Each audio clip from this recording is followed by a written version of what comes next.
Welcome to Vote Pro Podcast, the award-winning cannabis news podcast brought to you by VoteProPot.com. Here are your hosts, Phil Adams, Jay Britton, and Andrew McCreadys. Another Republican is ready to vote to legalize 5 highest paying jobs in the cannabis industry. Jay's going to tell you about those and how to find one. And some cops allegedly were smoking seized weed while on duty. What? Go figure. Yeah.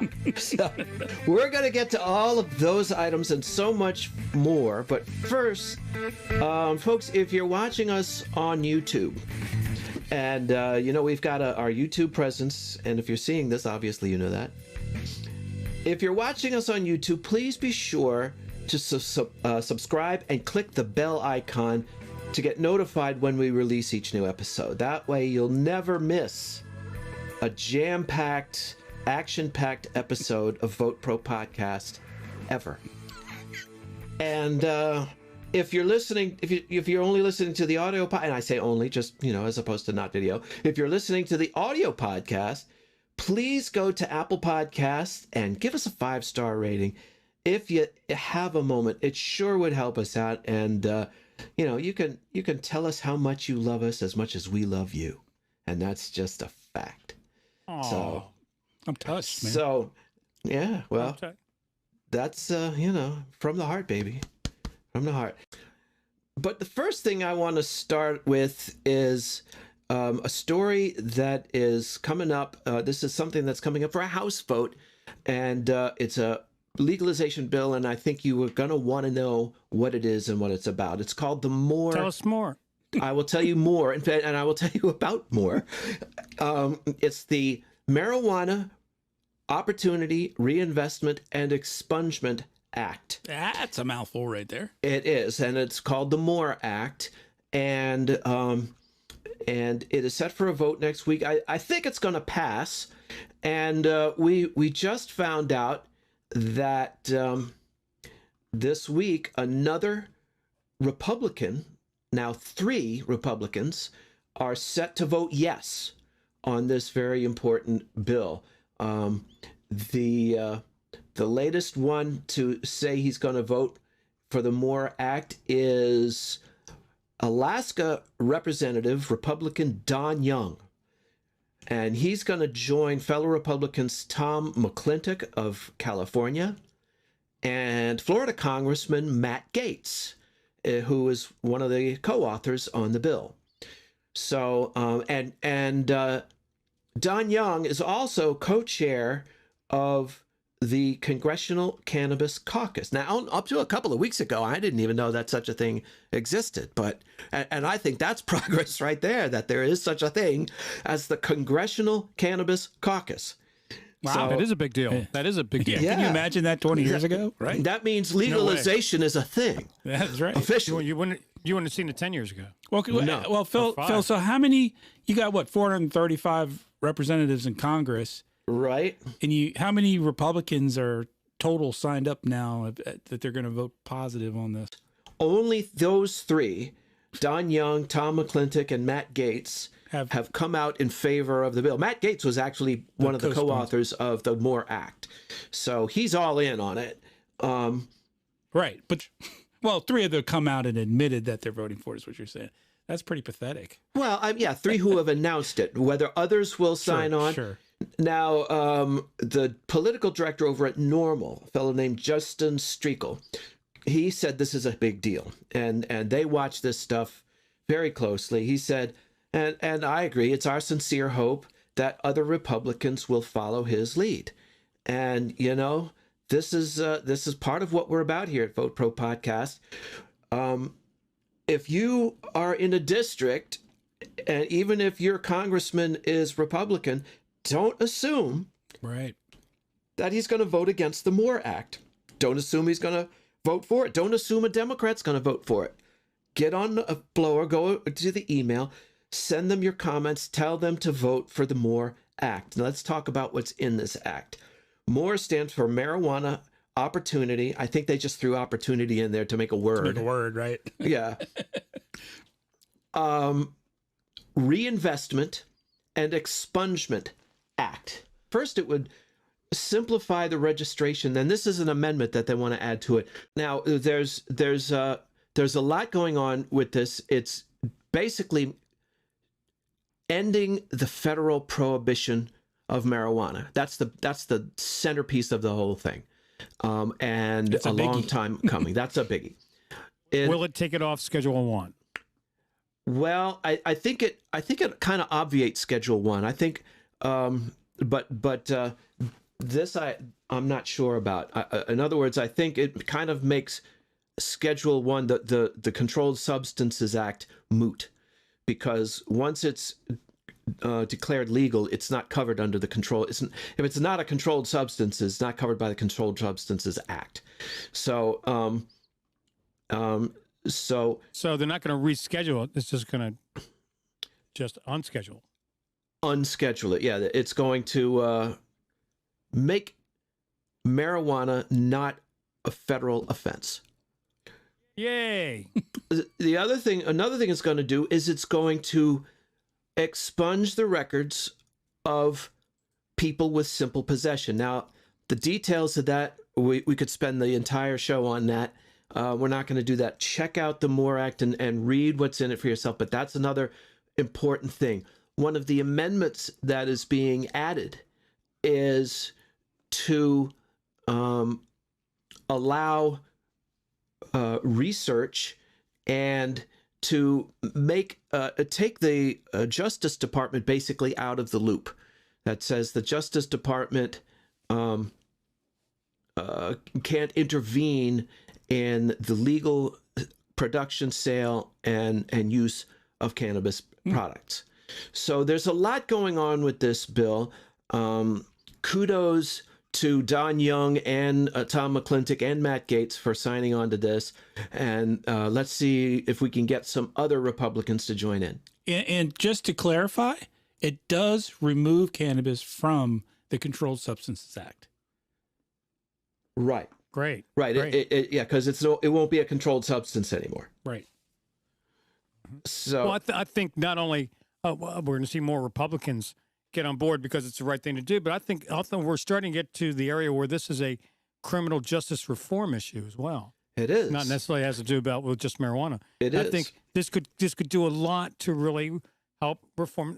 And when I say that, I mean let's help our courts and our law enforcement deal with the drug issue better. And it's not only people, not just simple possession, nonviolent drug offenses, but people that are like either wasted or just a little crazy. You know, they're not criminals. And I think as the MORE Act stands right now, there's some other stuff in there. As I recall, one of the things I remember is it does take it off Schedule 1, and it also allows, I believe, Veterans Administration doctors to prescribe it to veterans. There you go. That's huge. That's about time. That's freaking huge. So, well, you got to think. So many people live in states where medical marijuana is legal. A majority of Americans live. That's true. In states, right? Where it's so. Why isn't the medical community embracing it and learning about it and learning to use it? Because of the federal prohibition. Right. But what we're seeing is more and more. Well, because it's on Schedule 1, and Schedule 1 says it has no medicinal value. So why would doctors learn about it if it has no medicinal value? Because it's legal medicinally. And, I'm saying this right, but the legality is out in front, obviously, of the medical profession. But I think you're right, Jay. I think this if it passes and it becomes law and signed into law, it's got to go through the Senate. It's got to go to the president.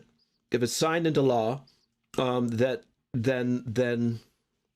they can write as many prescriptions. And when you consider veterans get most veterans get most of their health care benefits from the VA. And if the VA can't write a prescription from it, they have to go underground. I think another one. Well, so do you think right now the president's going to call Mitch McConnell and go, let this thing through? I don't think that's on his list of things to do. I don't know. I think Trump right now might sort of want to champion weed. Right now, he's what would that do to the election, Andrew? I wonder how that would impact. I don't know. I mean, right now there's so much turmoil in the election. So many, he said, she said, all that. I could see that maybe someone would go, oh, wait a minute, this is a no-brainer. Yeah, everyone will like me for this. You would think, but that's again, we're coming from a place. Yeah, I think that'd be the quickest way to get all the Democrats to coming oppose from it. sitting in front of a marijuana leaf background. Yeah. Well, I think that'd be the quickest way to get the Democrats to oppose legalization. Well, the other big thing in the MORE Act is I think the Small Business Administration. There's some language in there about lending and entrepreneurs being able to get loans and banking and so forth. So there's more to it. It's huge. Do you think maybe that's one of the reasons it's not being legalized, because big business doesn't want it legalized? Nah. Because once they do, then small business will be able to get loans. Because right now, the only way you're going to get into this business is if you have cash. That's true. Not a lot of people are taking out loans. There's probably an element of that. I would not discount it. I don't know if that's the main reason. I wonder. I would not discount moneyed interests trying to corner the market. Right. Well, it'll be interesting to see where this goes. I think there's a pretty damn good chance it'll pass, the House, but I think the Senate's a whole nother ball game. But if it does pass the House, though, it's certainly not going to go anywhere in the Senate if it doesn't pass the House. That's right. Right. So, and that would still be a huge step. We'll take it one step at a time, and then we'll start. Right. And then we can start, bombarding our senators with, our petitions. 5 years ago, it never would have been taken up for a vote in the House. Not a chance. No, not a chance. Well, that's good. We'll see. We'll follow that. You bring it up, and the rest of the, House members go, you're right. Exactly. What have you been smoking? And I don't need to answer that. Well, this is, in America, where this is how we're dealing with marijuana. This is a very serious issue, and this is high on the news. Now, in Canada, they're dealing with it differently. In Canada, they just arrested 3 police officers for smoking weed that they confiscated while on duty. So they confiscated it and then smoked it while on duty. While on duty. Nice. And how they got caught was they were texting each other going, well, that was some great weed we were smoking on duty. Are you kidding me? Really? The other day. Yeah. And they documented it. Right. And I'm going... I get it. If I was a cop, I probably would have been one of those guys. Well, I'll tell you what. But they need to be kicked off the force because they're too dumb to be cops. They're doing that. Maybe demoted. I don't know about kicked off. Put behind the desk. It is Canada, so cut them some slack. But just think, they're going to burn it, and it's like 10 pounds of this choice sensitive. Well, I know. Man, then they're going to miss a couple dudes. True story, man. It happened to me twice in the 70s. I got pulled over at a little weed, and the cops just, I'll take that, put it in their pocket. We're like, come on, man. Oh, man. No ticket, no arrest, nothing. Just like, no. And of course, you're not going to say shit. Yeah. What are you going to do? Say, no, that'll be $50, dude. I'm telling. Yeah. I was at a party one time, and there was a cop there, and people off to the side were like smoking some weed, and the wind sort of blew it, the smoke through while I was talking to this cop, and it was obvious, like, man, wow, that's some pretty strong. Now, is he on duty or off duty? No, it's off duty, and he was at a party. Right. Because he was a friend of ours. Yeah. Right. And he's going, oh, man, that smells good. Man, does that smell good. And I was going, man, they're kind of hiding, man. Is that uncool? Man, want me to go tell them to be cool? He goes, oh, man, that's all right. That's all right. So, just don't offer it to me. Well, I wonder how often that happens. No, I know a lot of cops they didn't give a shit. And they go, the only time I arrest people for weed is if they're a dick. Well, they're being cool to me, and I catch them, especially if they're kids. You go, man, some couple of high school seniors, get them a little joint. You scare them a little bit and let them go. You're not going to ruin the kid's fucking life. Well, we had a party at my house a year or two ago. You guys were both here. And a good friend of mine is a cop who was here. I remember. And we were being extremely discreet. And someone on this panel, I wonder who, Andrew, had a vape pen. A simple vape pen. Right. Well, how the fuck do you smell vape pens? The vape pen. I can't even smell the vape pen and say that's marijuana. But, there's no way if he smelled that, said it was marijuana. You know what I'm saying. He knew. Maybe he just saw it, but... Well, tough shit if he does. You know what's he going to do, arrest you? Maybe. He's going to arrest his neighbor? Now, that would be I know it made him uncomfortable, and it made me a little uncomfortable, but it's so stupid. It's just you got these guys, that's their job. I understand. Yeah. It'd be cool, right? And most police officers but he's not on the job, so... Well, he didn't do anything. Right, he wasn't going to arrest me or anything, but I did feel like I was putting him in a little bit of a weird situation. You know, Well, I mean, because he's a friend. The cops do. He came but to your in house. Maryland now, true. But now in Maryland, if a cop smells weed, they can't use that as grounds to search your car. That's true. And now more and more, I know in New York, they said when they decriminalized it, I was talking to some friends up there. They're going, oh man, you can't walk down the street without smelling weed now. Everyone is fucking just smelling weed in the open. They're going outside. It's true. You can go outside now and smoke weed. My first trip to Denver after legalization, I was walking through the streets. Oh, there it is. Yep, exactly. It's like that in D.C. now. You smell it on the street everywhere. I haven't been able to get out much lately, but you know, before and I can't say it's an unpleasant odor. No, it's I wonderful. Like, Speaking of odor, I got a story here. You know, we talk a lot about extreme, at least I do, you know, the extreme overregulation in the cannabis biz. Oh. And how it is such a burden on the industry in so many ways, especially we talk about California. I've got a story here out of Marijuana Business Daily by Bart Shanneman. Washington state regulators are believed to be among the first in the nation to take a closer look at an issue that has bedeviled cannabis growers and sparked costly lawsuits targeting the marijuana industry. We did a story on this not too long ago. That is the odors that emanate from growers and processors. So the state is forming a marijuana odor task force, and it's seeking an outside expert to advise like regulators on the possible impacts of cannabis odors on human health. This is for real, guys. This is a real thing. Have you ever been near a paper mill? Yeah, are they going or you go across the bridge over to Eastern Shore of Maryland where they're raising chickens and it smells like fucking shit all the time. It's awful. Or how about the entire city of Pittsburgh? Oh my God, there you go. Sorry, Pittsburghians. And most of New York City. You know, but we're talking about industrial. Like I know, I used to get my cousins who lived in Hopewell, Virginia.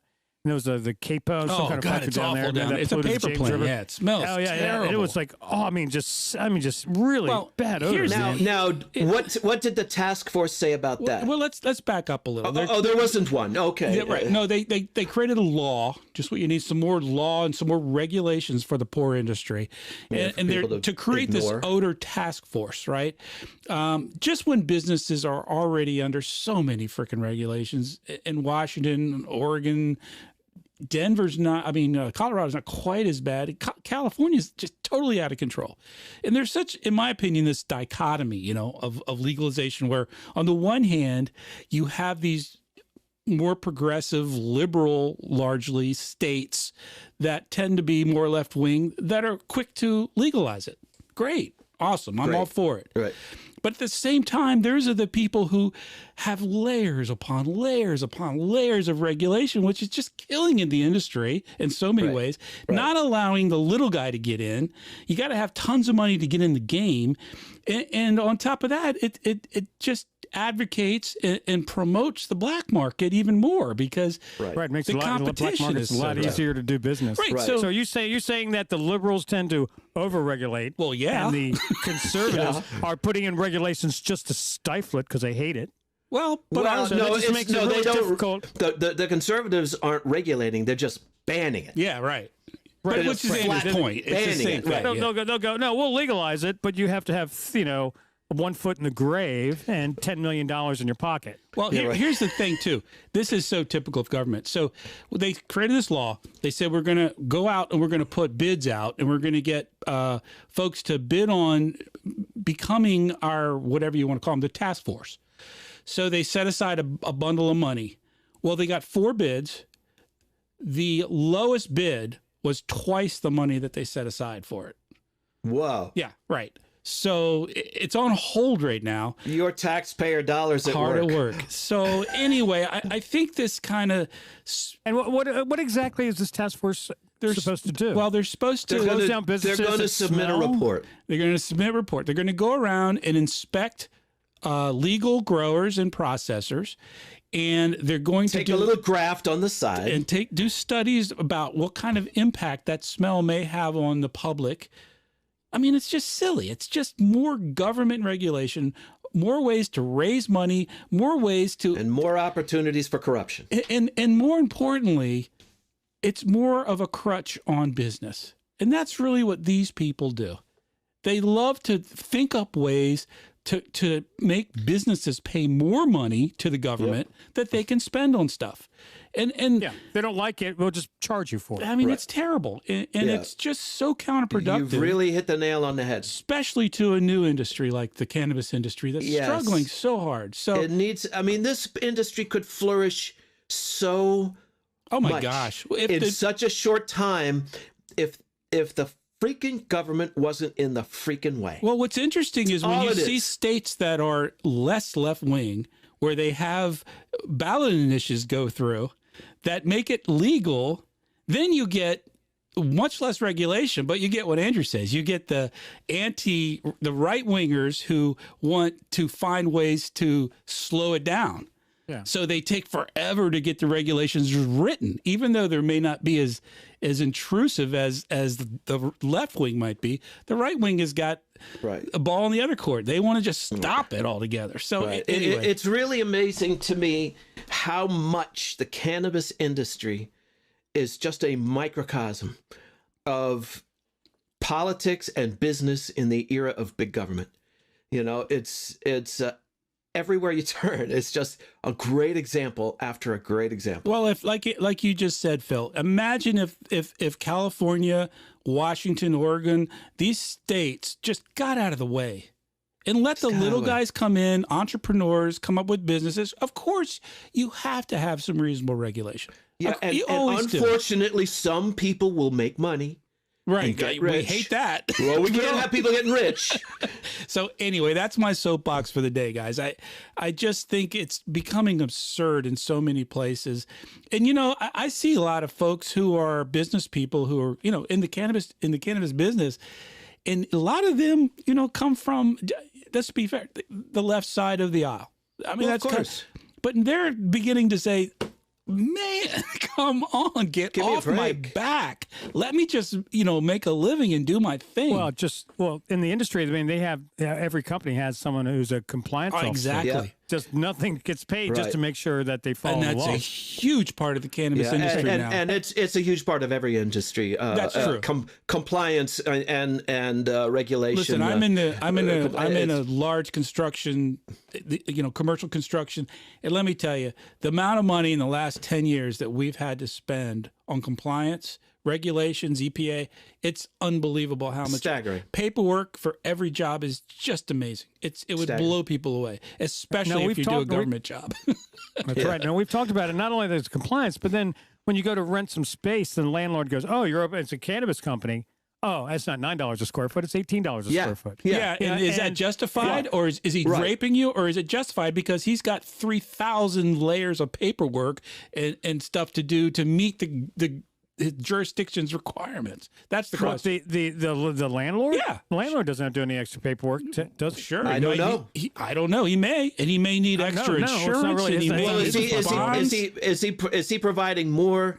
Well, maybe more for insurance, maybe more for being bonded because it's a federally controlled substance. But, you know, it shouldn't cost you any more to raise marijuana than to raise radishes or corn. Yeah, but I think the answer to your question, Andrew, but to process it and. But I think the answer to your question is the free market takes care of that.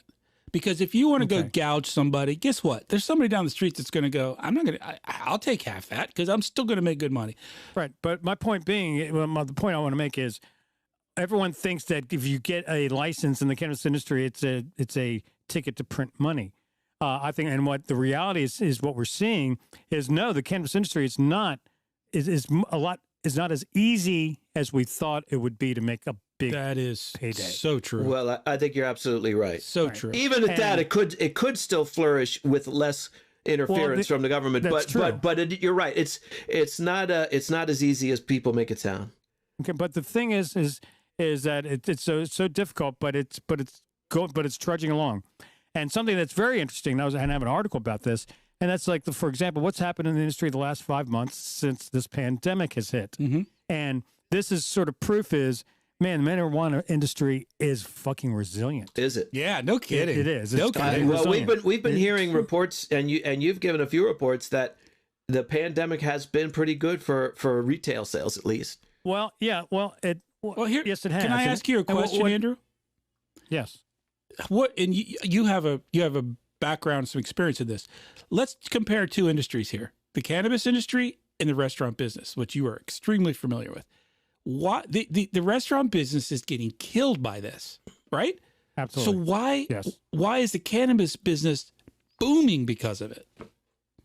Well, for starters, the cannabis industry was categorized as an essential industry during the pandemic. Okay, good point. So they all stayed open. Right. The restaurant industry, food was essential, but not a gathering place as well. Gotcha. So your bar's closed. You can do carry out all you want, but no one can step foot in your dining room or your bar. Well, that makes a certain sense. I understand that, but that doesn't really address the point. The point is both businesses had to go to curbside delivery. Right. Right. And- Okay. and- The curbside, that's exactly what they're doing. And here's what's happening. Now, those were in the restaurant industry, especially, those were two areas that were growing, and it was going to evolve in the next 5 to 10 years. It was really going to be different than it was in 2019. Mm-hmm. And the pandemic just accelerated it. So in 2021, you're going to be seeing restaurants doing curbside pickup, contactless transactions, no cash, where they just it's ordered online, and then there's a knock on your door, and you open your door, and it's there in your crib. So the dispensaries won't have to deal in cash anymore. Well, no, that's a problem. That's one thing. That's one of the and I think this may be part of what the MORE Act will be addressing. Yes, is making that allowable, because once it's taken off the Controlled Substances Act, there's no reason not to deal in with banking. So, but to get back to the restaurant comparison, what I'm seeing is you're going to see a lot more delivery. Now, what happened in the cannabis industry? They quickly came out and said, yeah, you can deliver, because they were making people jump through hoops to get a delivery permit. And now they're telling everyone, everyone can deliver, go for it. So that's going to stay. Okay. They're not going to take that away. I seriously doubt. I think that's probably right. And deliveries is obviously a big boom in the restaurant industry, because when cannabis hit, carryout sales before the pandemic were like 18% of all restaurant sales were carryout. Now it's like well into the 40s, almost 50% of restaurant sales are carryout. Right. Now they're predicting that it's not going to go back down. It might dip, but it's not going to go back down to the teens. Wow. No, it's going to probably go to like the 20s, 30s. And that's what you're going to see in the cannabis industry. It's the same. Delivery is not going to go anywhere. It's going to become, and more people are going to go, it's just so much easier. Right. To have it delivered. Absolutely. Yeah. It's like a pizza. Right. And now, since I have to order online anyway, why do I have to go in? Sure.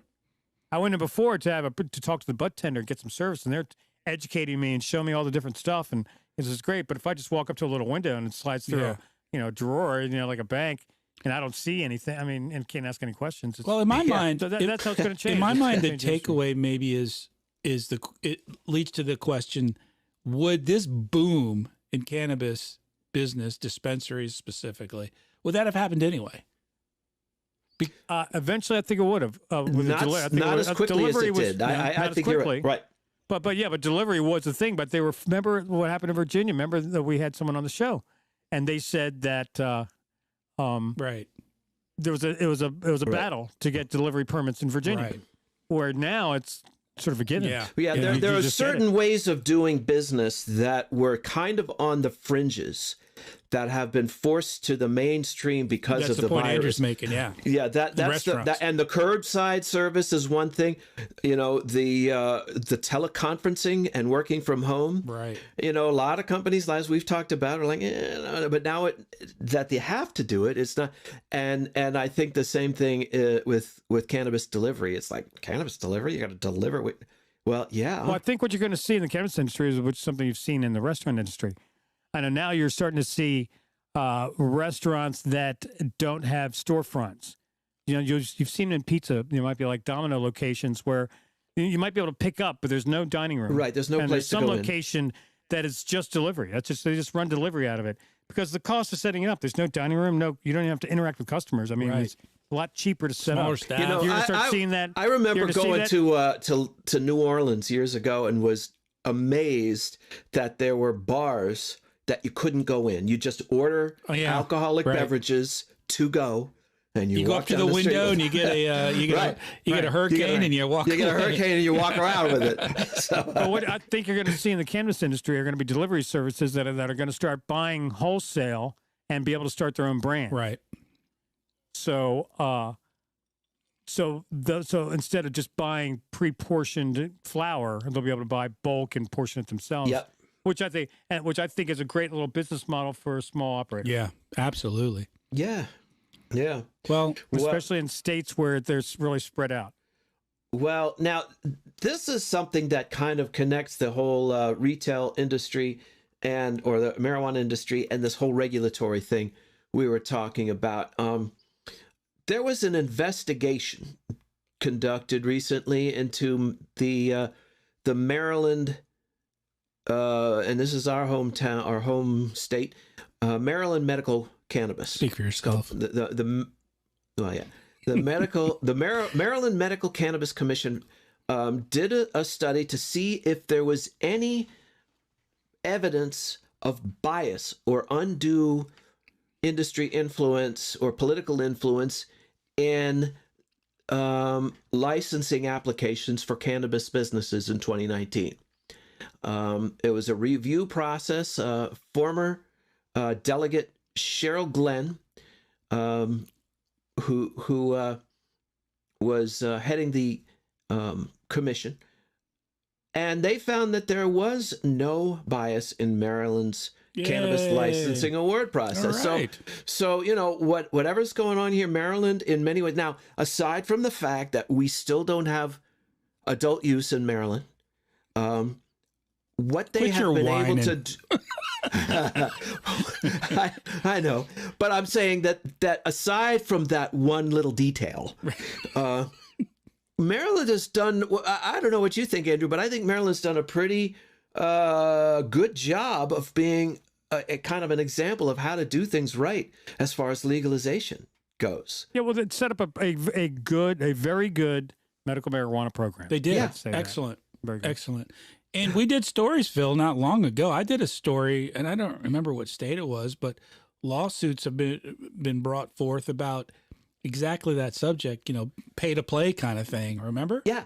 And that's the point system and all that crap. Right. And that's the kind of corruption or opportunities for corruption, put it that way, that we really so far haven't seen in this whole, Right.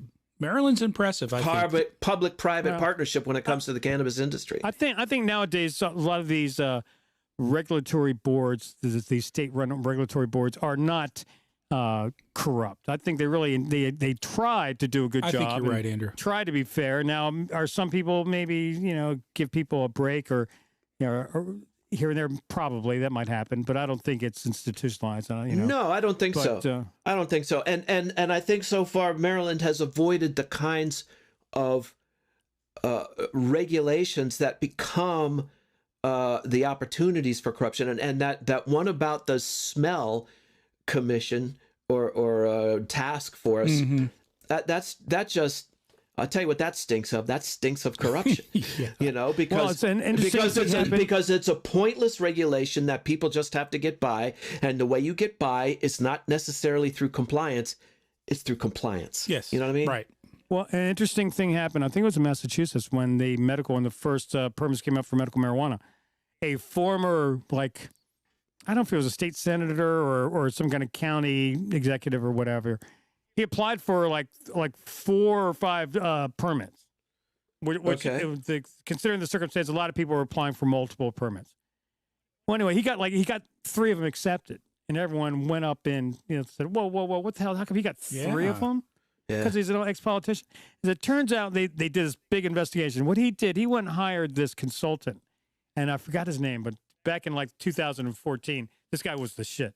He hired this guy, and they looked through his applications. They went, damn, those are just great applications, man. Really? He got them because they were just they well done, crushed it. Yeah, man. They were really the best people. They did all their homework. Yeah. So sometimes that happens to it, and it's everyone's opinion. Now, could there be more minorities in the industry? Absolutely, but let's hope in the future. Let's build a industry where everyone has equal opportunity. Absolutely. Equal opportunity. I think some of the, there's also this situation where the jurisdictions, the states, they want to be fair, but at the same time, they don't want their system to fall on its face. And the way you avoid that is by looking to the people with the most money. They're least likely to fail.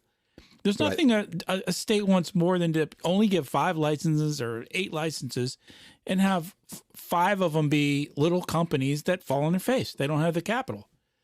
So I don't know that it's corruption. In Virginia, yeah, exactly. With but I don't know that it's corruption on the state's part as much as just due diligence and kind of making sure that the companies that are coming in aren't going to just fall flat in a year.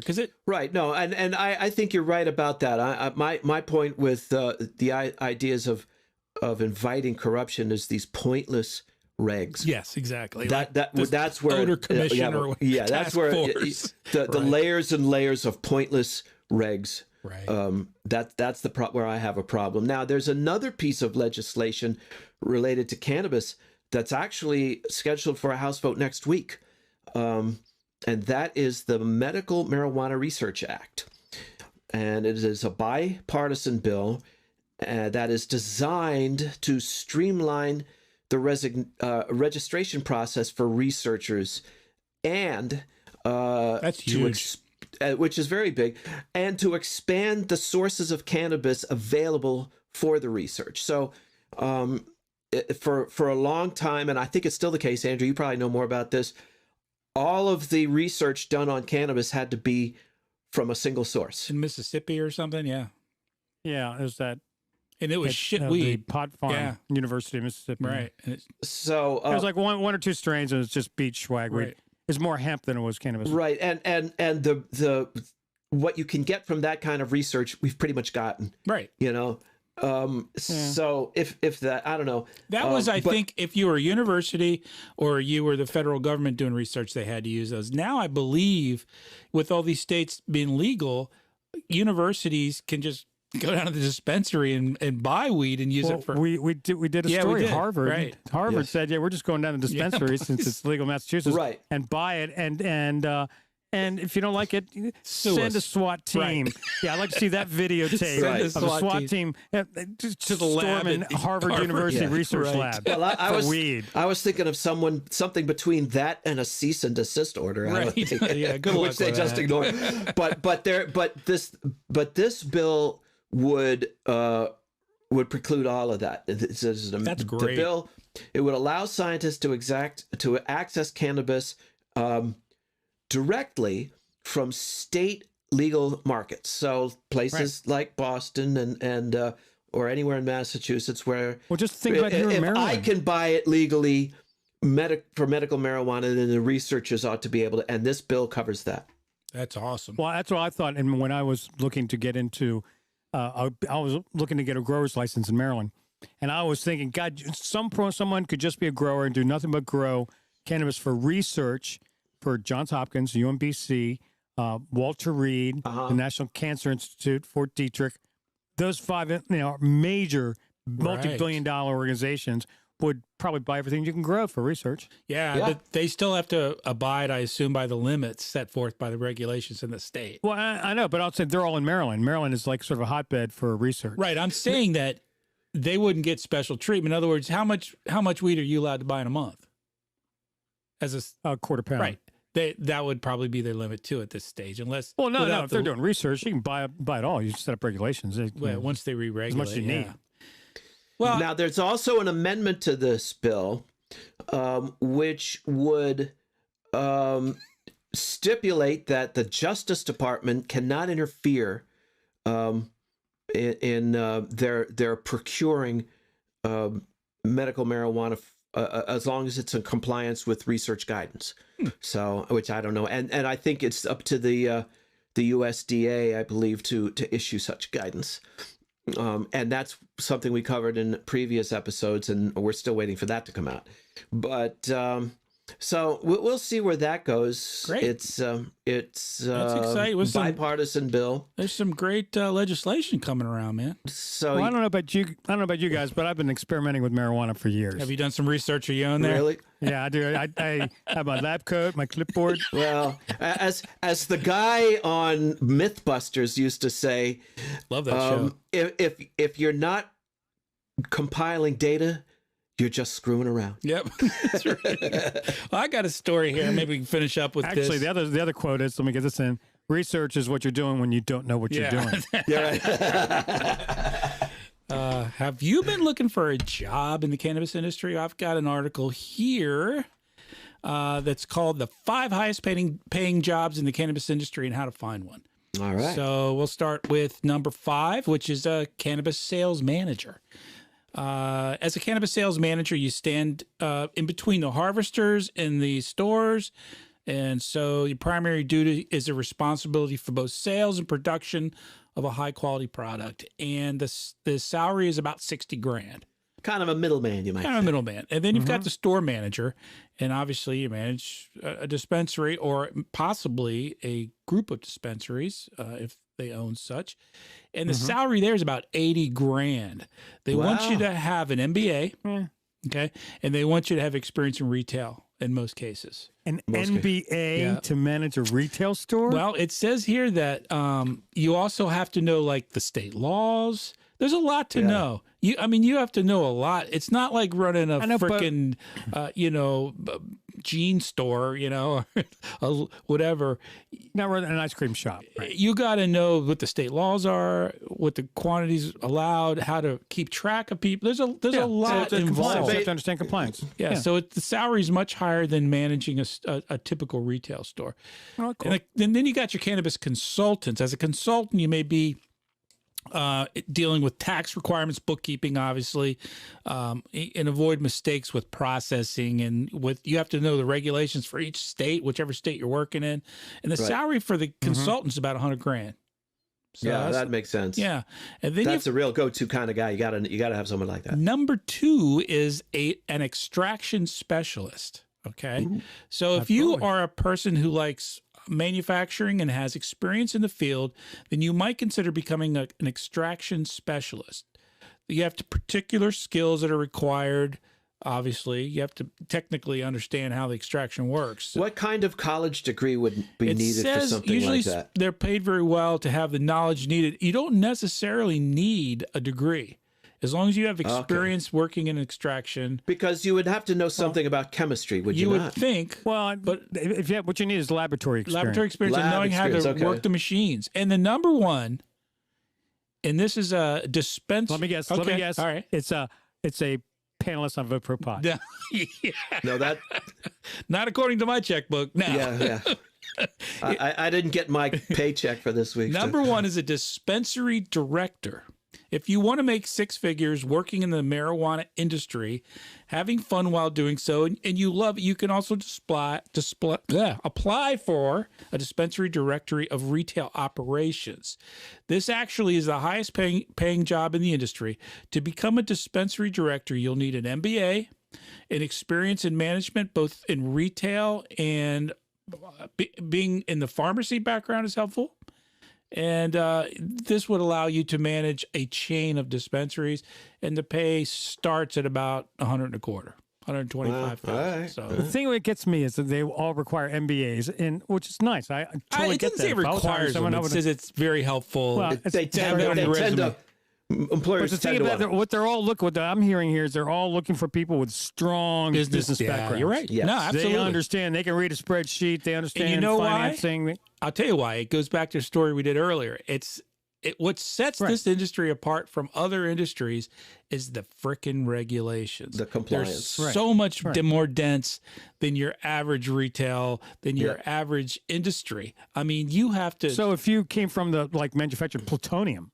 Right. That would be you'd probably be in good stead. In weed. Probably, yeah. Okay. Exactly. You might have to learn a little bit more about regulations, but yeah.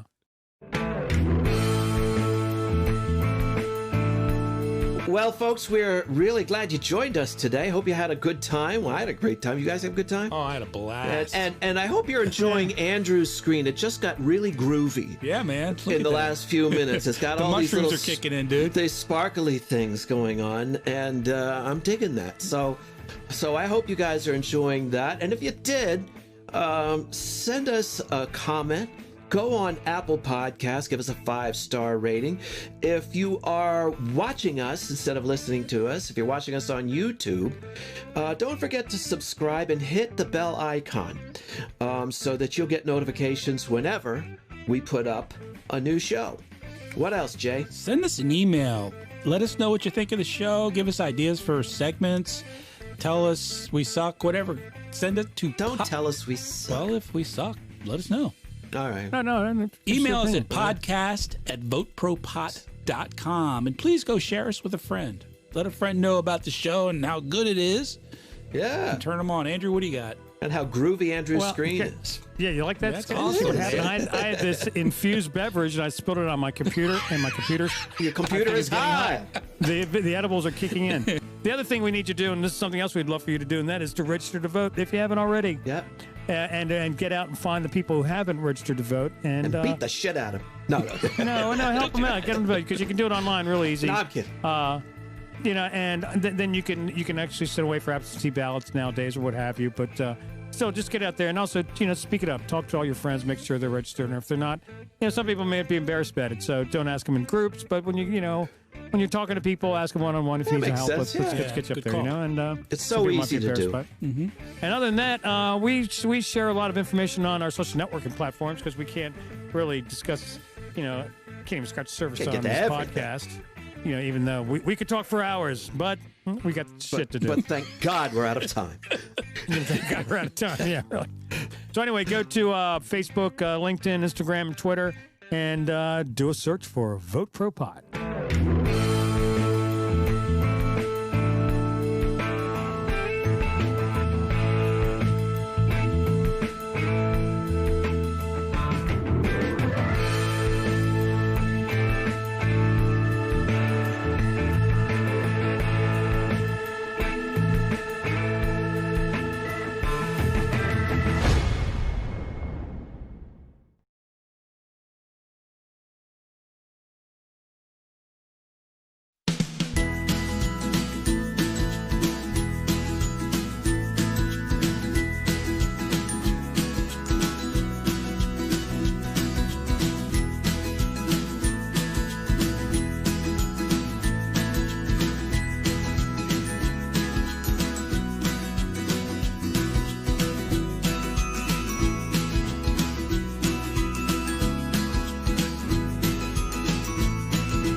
Cannabis Media.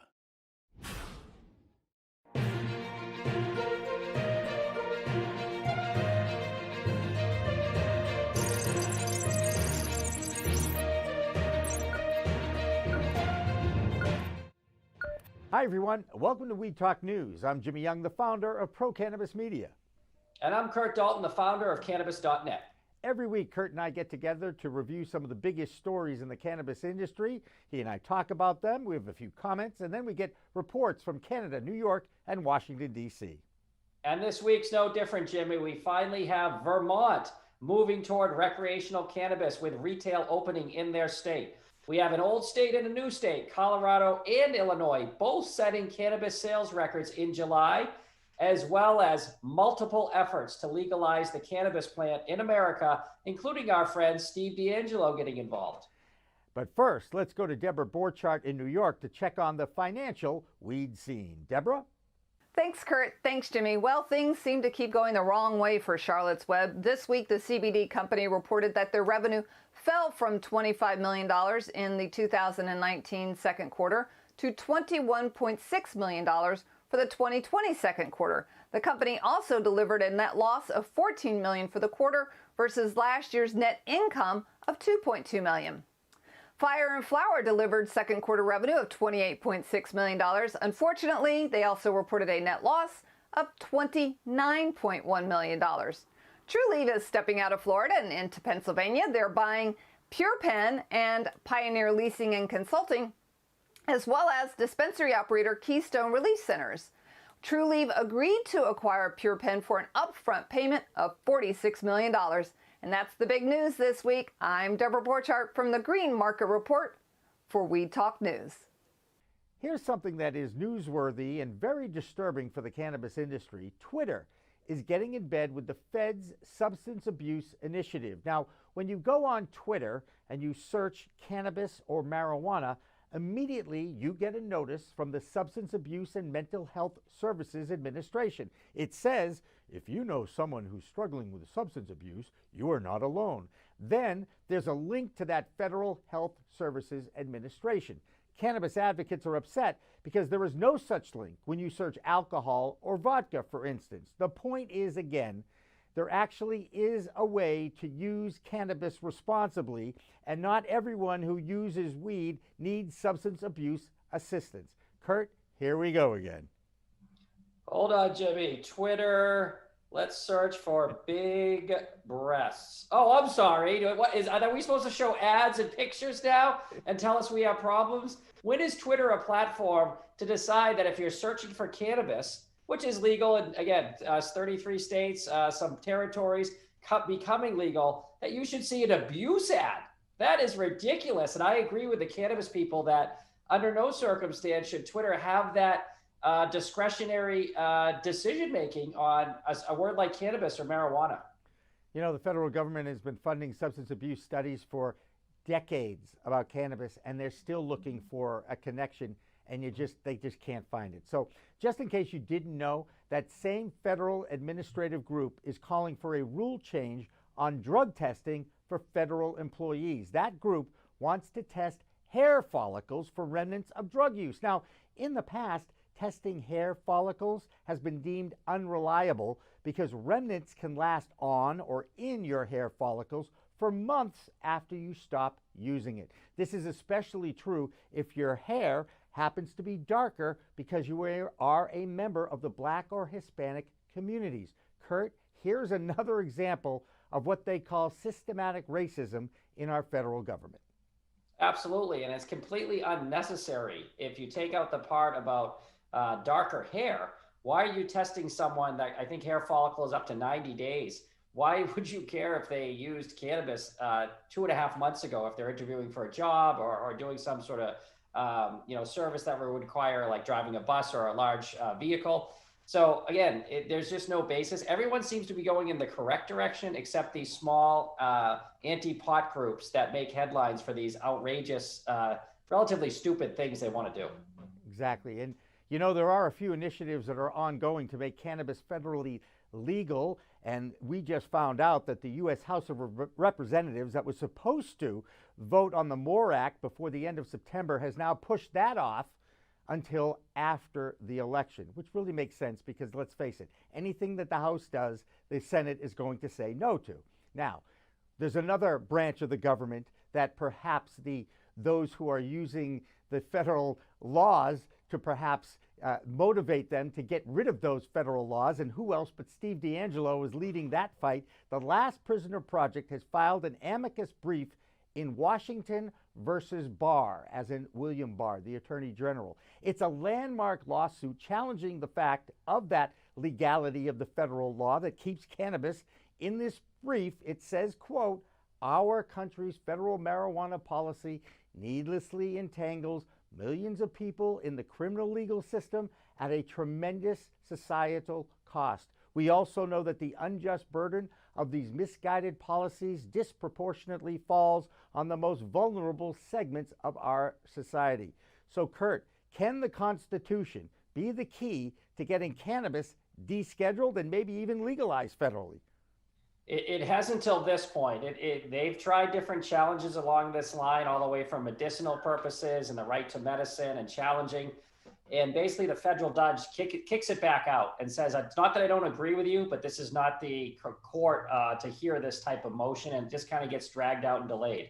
Now, Steve has been through this process with the U.S. government for over 30 years. So I salute him, and he's a friend of the show, and I hope you can't fire enough cannons at this subject. So whether it's through voting, whether it's through politicians making a law, or even if it's Steve or someone like him filing a lawsuit that changes it on a ruling, let's try it, and let's support Steve, and I hope it's successful, obviously.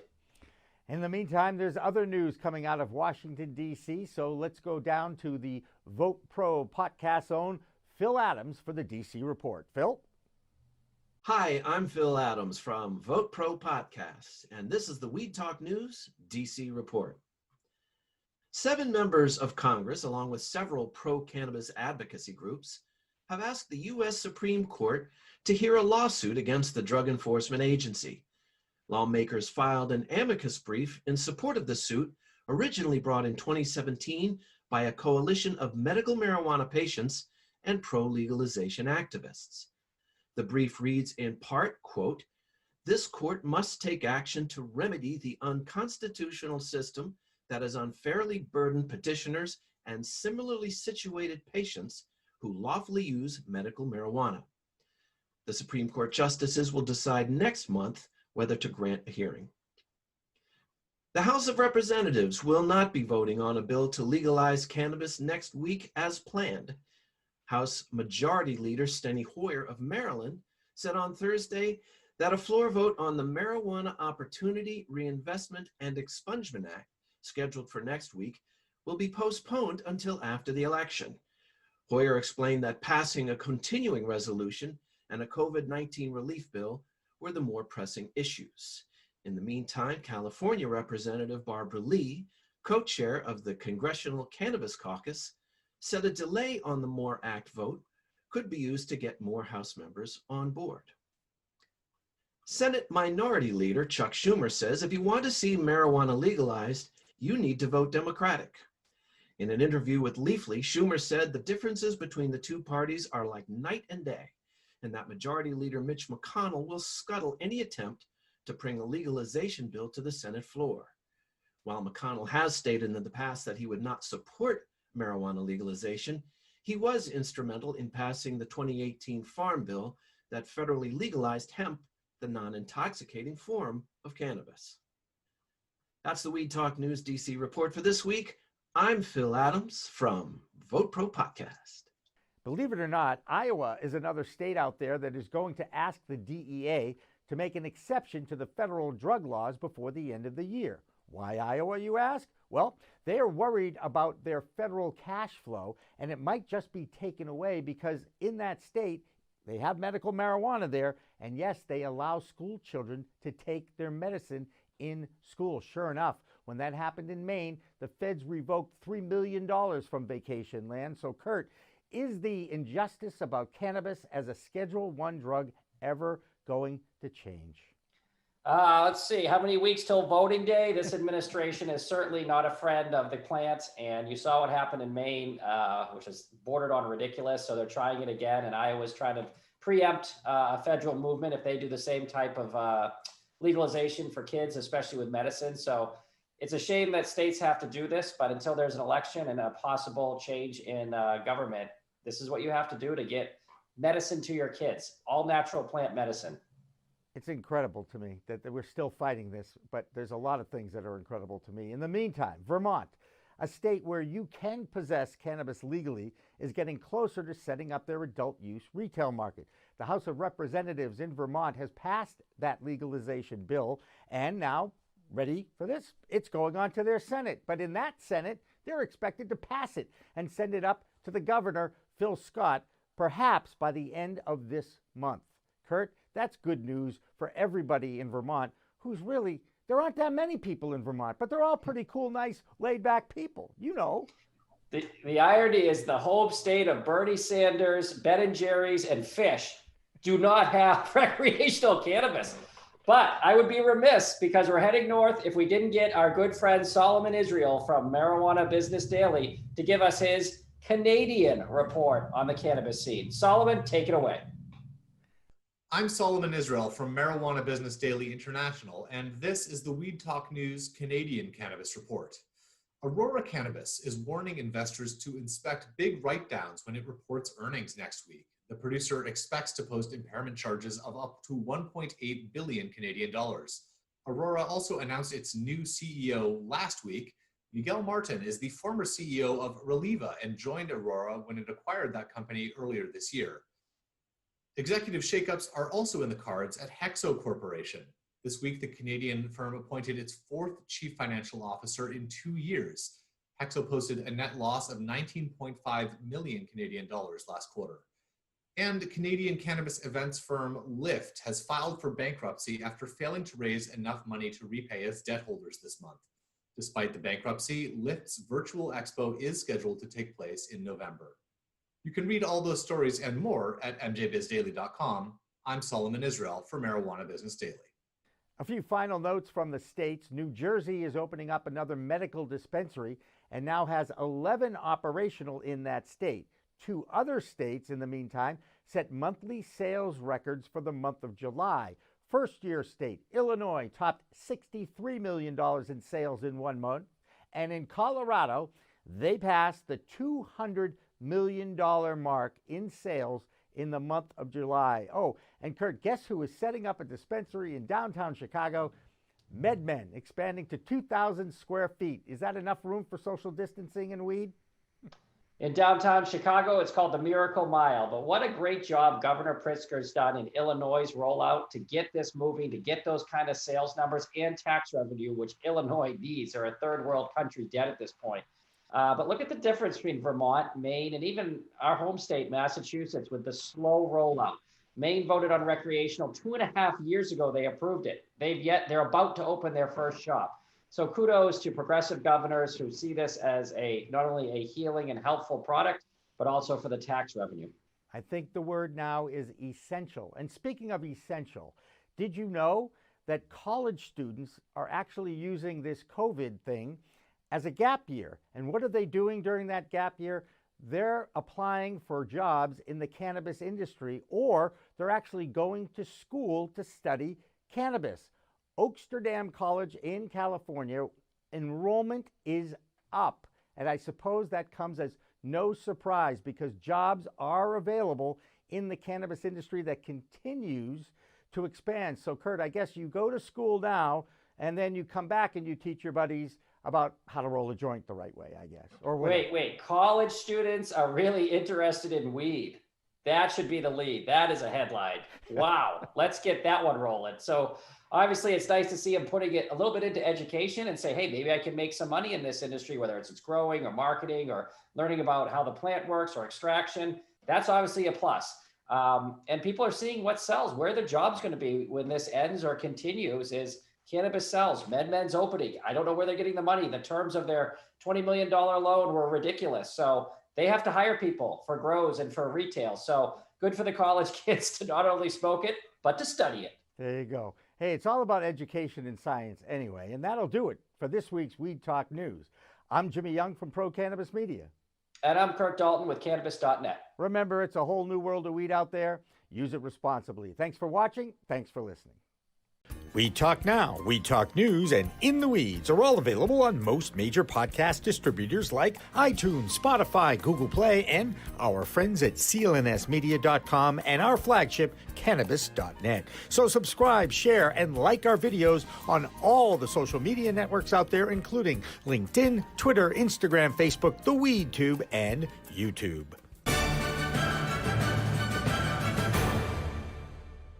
Weed Talk and In the Weeds are two productions of Pro Cannabis Media supported by Revolutionary Clinics, one of the top medical cannabis dispensaries in the Massachusetts area, now with 3 locations in Greater Boston, 2 in Cambridge, and 1 on Broadway in Somerville. Rev Clinics has a patient-first mission. They will customize your needs as a medical patient with the proper titration and combination of strains, flavors, and products. Rev Clinics, where the patient comes first. We are Pro Cannabis Media.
We are Pro Cannabis Media. Okay, we're on camera now. I can speak. All right. Did I learn my lesson, Mike? I did. Okay, good. I get to stay in for the rest of the show. Hi, everybody. Welcome back to Weed Talk with Curt, Dalton, and Jimmy Young. I am Jimmy Young, the founder of Pro Cannabis Media. And I'm Curt Dalton with Cannabis.net. And we want to welcome in two very special guests this half hour, actually this hour with us. They're going to spend an hour with us, whether they like it or not. They're not leaving until 10. Dr. Ryan Zaklin is here. We call him Dr. Z. And Stephen Werther is here from ACS out of Bridgewater. Both gentlemen I've known for a while. Stephen and I go back to our grade school time, let's just say. Yikes. And yes, it's been a long time, Stephen. Let's just leave it at that, all right? And I do know you're still younger than me, no matter how hard you try. And I was introduced to Dr. Z here by Stephen, so I figured it might be nice to have everybody, one big happy family, on the show. And thank you both for coming in tonight on a Thursday night. Thanks for having us. Yeah, thanks for having us, Jimmy. You bet. First of all, let's start with the doctor, the good doctor in the house. You are an integrative medicine.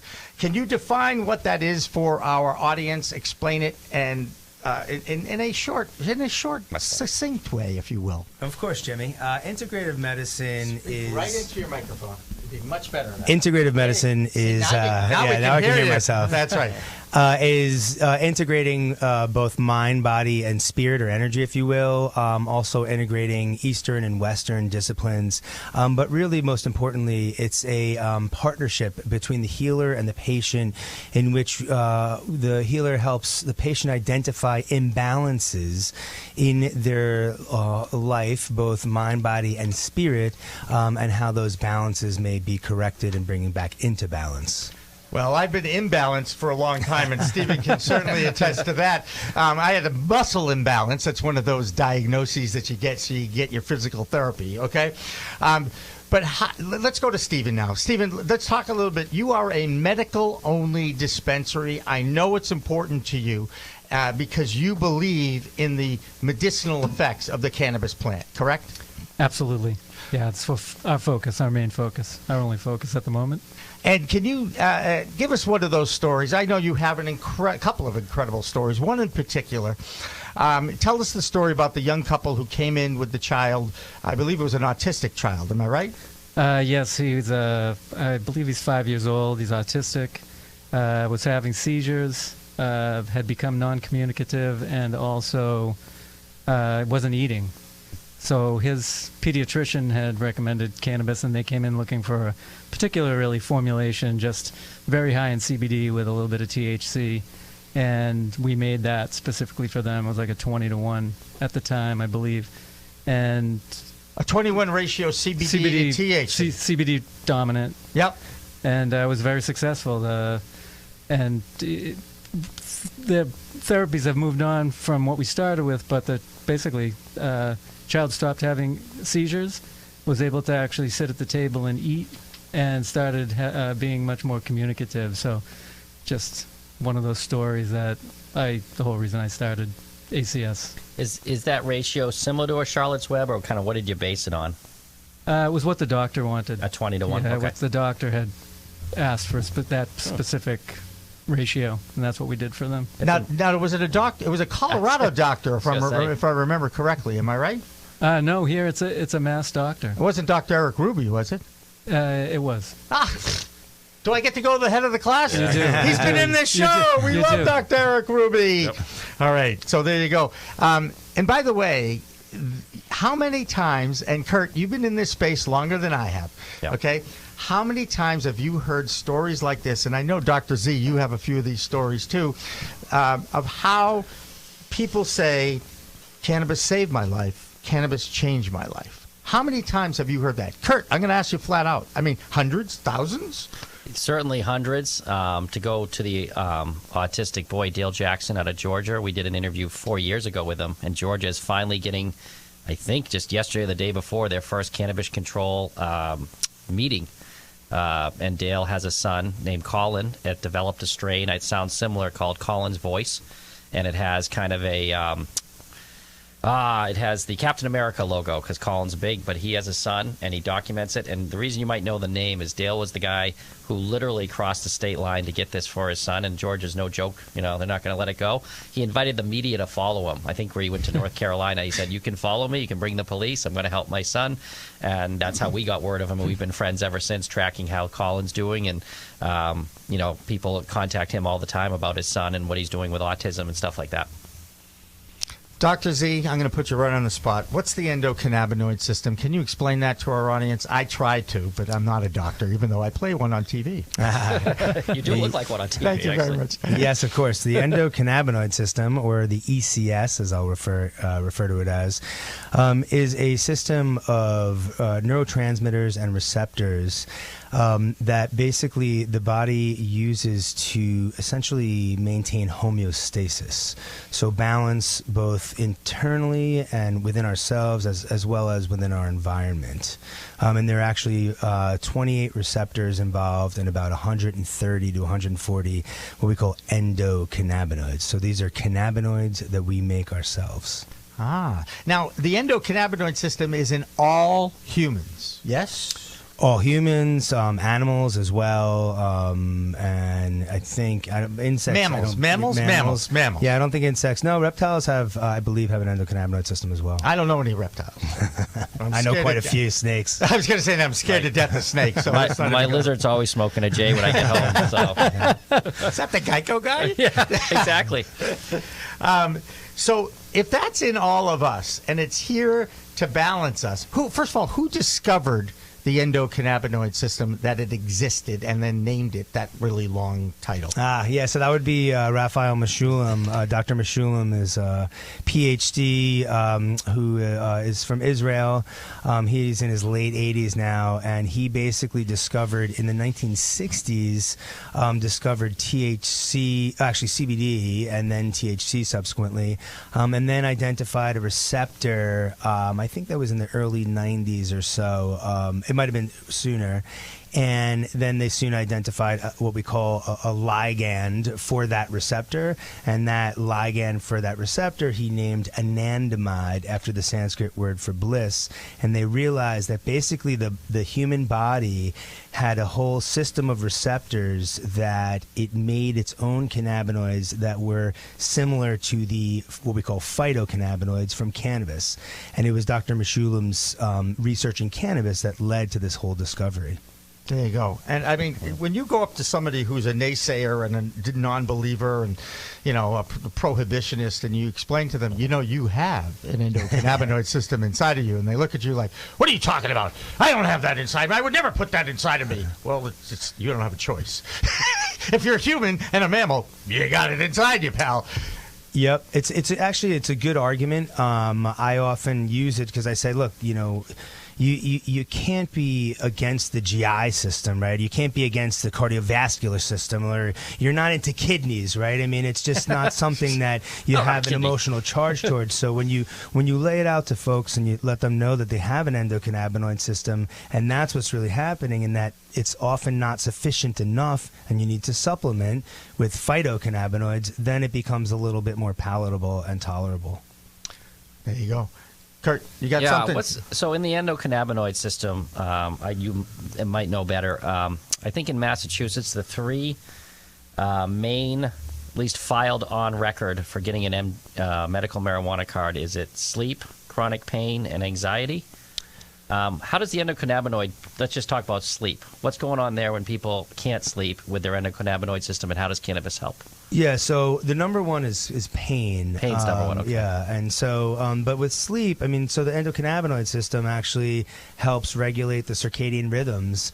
And so it's going to, I mean, it basically, I think of it as controlling the tempo of our existence, right? So when we're too amped up, it'll kind of tone things down, if you will. And if we're too dampened, it'll amplify things. So oftentimes, right, sleep and anxiety go together, or insomnia and anxiety go together. So people are a little too amped up. They're in a kind of hypervigilant state. So by amplifying that endocannabinoid system, you're going to then dampen things and calm things down, if that explains it. So for sleep, without getting into pain, I know CBD is super popular with people who don't have an MMJ card. They're taking it for sleeping. They're CBDing it. What role would THC play for these people if they went to a stronger THC version? Yeah, so CBD can either cause insomnia or help with insomnia. So, and you really, I always say, and it depends on the demographic, but I mean, I say THC and CBD are like Olivia Newton-John and John Travolta, right? So, I mean, they go together, right? And so, if you're, it would almost be like by not having THC. Let's say Olivia Newton-John is THC. It'd be like watching Grease without Olivia Newton-John. Okay, so that's the one that I love. I mean, what are you gonna do? There you're there, touche. So, CBD helps to, I think of CBD as the fertilizer for the soil of the ECS, and then it helps THC be a better key to open the door and activate whatever needs to be activated. So, I think that there's this whole CBD craze. People really are saying they don't want to walk around in an intoxicated state, right? And THC at low doses is frankly not intoxicating. Right. So, but who came up with the 0.3%? Yeah. We were asking that earlier. Some guy in the government said, okay, 0.3%. 0.3 is pretty good. I mean, they're growing 7% THC at the University of Mississippi under the federal government, right? Anyway, well, the 0.3%, and I just want to comment on that actually. So, a 10 milligram dose of full spectrum hemp then could have 300 micrograms of THC. If you take another plant derived medicine like digoxin, which is dosed at either 250 micrograms or 125 for a geriatric population, that can be quite effective for controlling an irregular heart rate or atrial fibrillation. Fentanyl is in micrograms, right? 300 micrograms would kill any one of us if we took it, of fentanyl, levothyroxine. And so there are medications that are quite effective in microgram dosing. And one last bit, there was a research article in the Journal of the American Medical Association that looked at CBD products online, and 20% of them had up to 6.43 milligrams of THC per milliliter. Yep. So if you were doing two droppers twice a day, you were taking 12 milligrams of THC twice a day. That's an enormous dose. That's well into intoxication. That's right. Yeah, well intoxicated. Steven, all without the high. Yep. That's right. That's right. Glad you answered that. Yeah. Ditto. Steve goes ditto. Yeah. Steven, let me ask you about the vaping situation and concentrates coming back in as early as today. What's going on at ACS? Have you seen a decline? I'm guessing you've seen a decline in the cartridge sales. And how much of an effect has that ban affected the medical community? Oh, that's a great question, but I can't really say how it's affected overall. I mean, we had a decline down to zero. Since it did decline since we couldn't, since we weren't allowed to sell it. It was a precipitous decline. Right. Something to zero, right? Zero. Yep. So yes, that was a big decline. Yeah. But but patients were using other ways of medicating. So flower sales were up, edibles were up, tinctures were up. We sell a lot of RSO products. So it's definitely been affected. But moving forward, so it is approved. There's a long list of new regulations that we're dealing with. Actually, we had a meeting today about it, and we're implementing, we have to implement new processes. We have to print documentation. We have to put up signs about the carts themselves, about the oil and what may or may not be in it. We don't use anything at ACS for any type of an agent. But all of that stuff has to get done. Our existing product that was quarantined is still quarantined, and we're allowed to start making new product. I forget what the date was. I think it was the 13th or 14th we start making new product.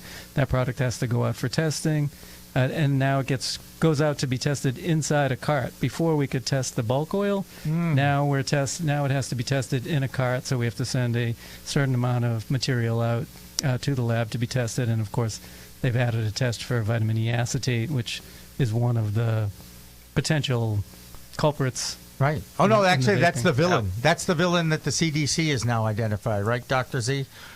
And by the way, who in the world would take Bengay and stick it in a cartridge and then inhale it? Well, I'm not saying Bengay. You know what I'm saying. I think the vitamin E acetate's a red herring. Oh, heard it here first, folks. Yeah, we had this conversation. All right. Okay, I want to get back to Tell me why. Come on. Go ahead.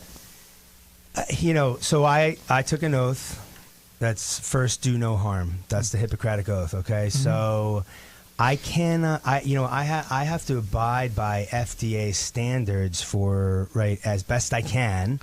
And so the reason I'm comfortable with cannabis as medicine is it's really, it's a whole plant, right? So I follow a kind of a whole foods, plant-based diet and lifestyle, so that, that's multifaceted. So when you're talking about vaping, you're either using, you're using a device, right? So if you're vaporizing whole flower, it's not an FDA-approved device. We don't know what's in the chamber, what the inhalation chamber, what coats the oven that they use. It really depends, and these are for high-quality ones, so there's a huge drop-off in quality. So I can't trust those. And then when it comes to the oil, I don't. It's the vitamin E acetate, but it's also, there's, lead in some of these cartridges. There was cobalt lung that came out. Now we're looking at vaping nicotine, right? Those people that are vaping nicotine, it's now showing that it's 1.3 times the risk for pulmonary disease, and people never would have thought that. But we're much further ahead of the game in researching this than we are vaping THC products. It's inhaling high-dose vegetable oil. And so I think for vaping, the safest form might be using it for medicinal uses in very small amounts. But to use it to get high, you're messing with the ECS, and you're messing with your lungs. And I just think you're being a guinea pig. And I cannot let my patients take that risk. Oh, good for you. That's kind of sobering, to be honest. Yeah. I just want to say it's kind of a bummer now. So no. But you want me to tell a joke? Thanks for that. Huh? So doctor walks into a room. Stephen, back to you. These new things that you have to do, how will they affect your pricing? Because obviously this is more work and more things going in. What are patients expecting for the vape cart prices now? Well, I'm hopeful that it's not going to really affect it because we're so medically focused and trying to provide the most cost-effective medicine we can. We are focused on making sure the cost doesn't go up. So it's right. So there's more work involved, and that's okay because that's part of trying to do the right thing for patients. But so I don't have an answer to that yet because we're really just digging in, Curt. But we'll know better as we get a little closer. It could become that it's the equipment that requires, some additional cost. I think it'll be minimal. Minor. Okay. Yeah. Dr. Z, is it safer now to smoke weed than vape it? People have been smoking cannabis for thousands of years, and Donald Tashkin set out to prove that it caused head, neck, and lung cancer, and feels that it does not. It can cause bronchial inflammation, but I think at the end of the day, what I've told my patients is if you feel like you need some inhaled therapy, combustion, a small amount of combustion is the way to go. But I will say though, if you are going to vaporize, right? So there's what I say ideally, and that I can't condone things, but if you're going to vaporize, then certainly use a high quality device. I would say make sure you're going to dispensaries that are like-minded to Stephen, who, I've gotten to know. And honestly, I know that his head and heart are in the right place and is only interested in doing the right thing. And I haven't found that, unfortunately, to be ubiquitous. But I think be careful, be very intelligent how you shop. I think Hillary, who was just on the show, who has the Go Fire, I like that concept. I like the concept of you're not heating the whole chamber, and it's very metered dose. So, I don't want to be a total kind of hard ass. There's a reality to it, and I think there are kind of lesser evils to choose from. Have you Stephen, seen? You're one of them. Lesser evil. Lesser evil over here. Yeah. All right, that's all right. Thanks, buddy. He's comfortable. I think he's comfortable with that. Thank you. Have you, Dr. Z? Have you seen the Weegit system? It was actually at the summit that you were at in Newton. It's basically a 4-filter pipe that takes a lot of the heat away from from the bowl and cools the smoke as it comes into your lungs. I believe it's 1,300 degrees down to 80.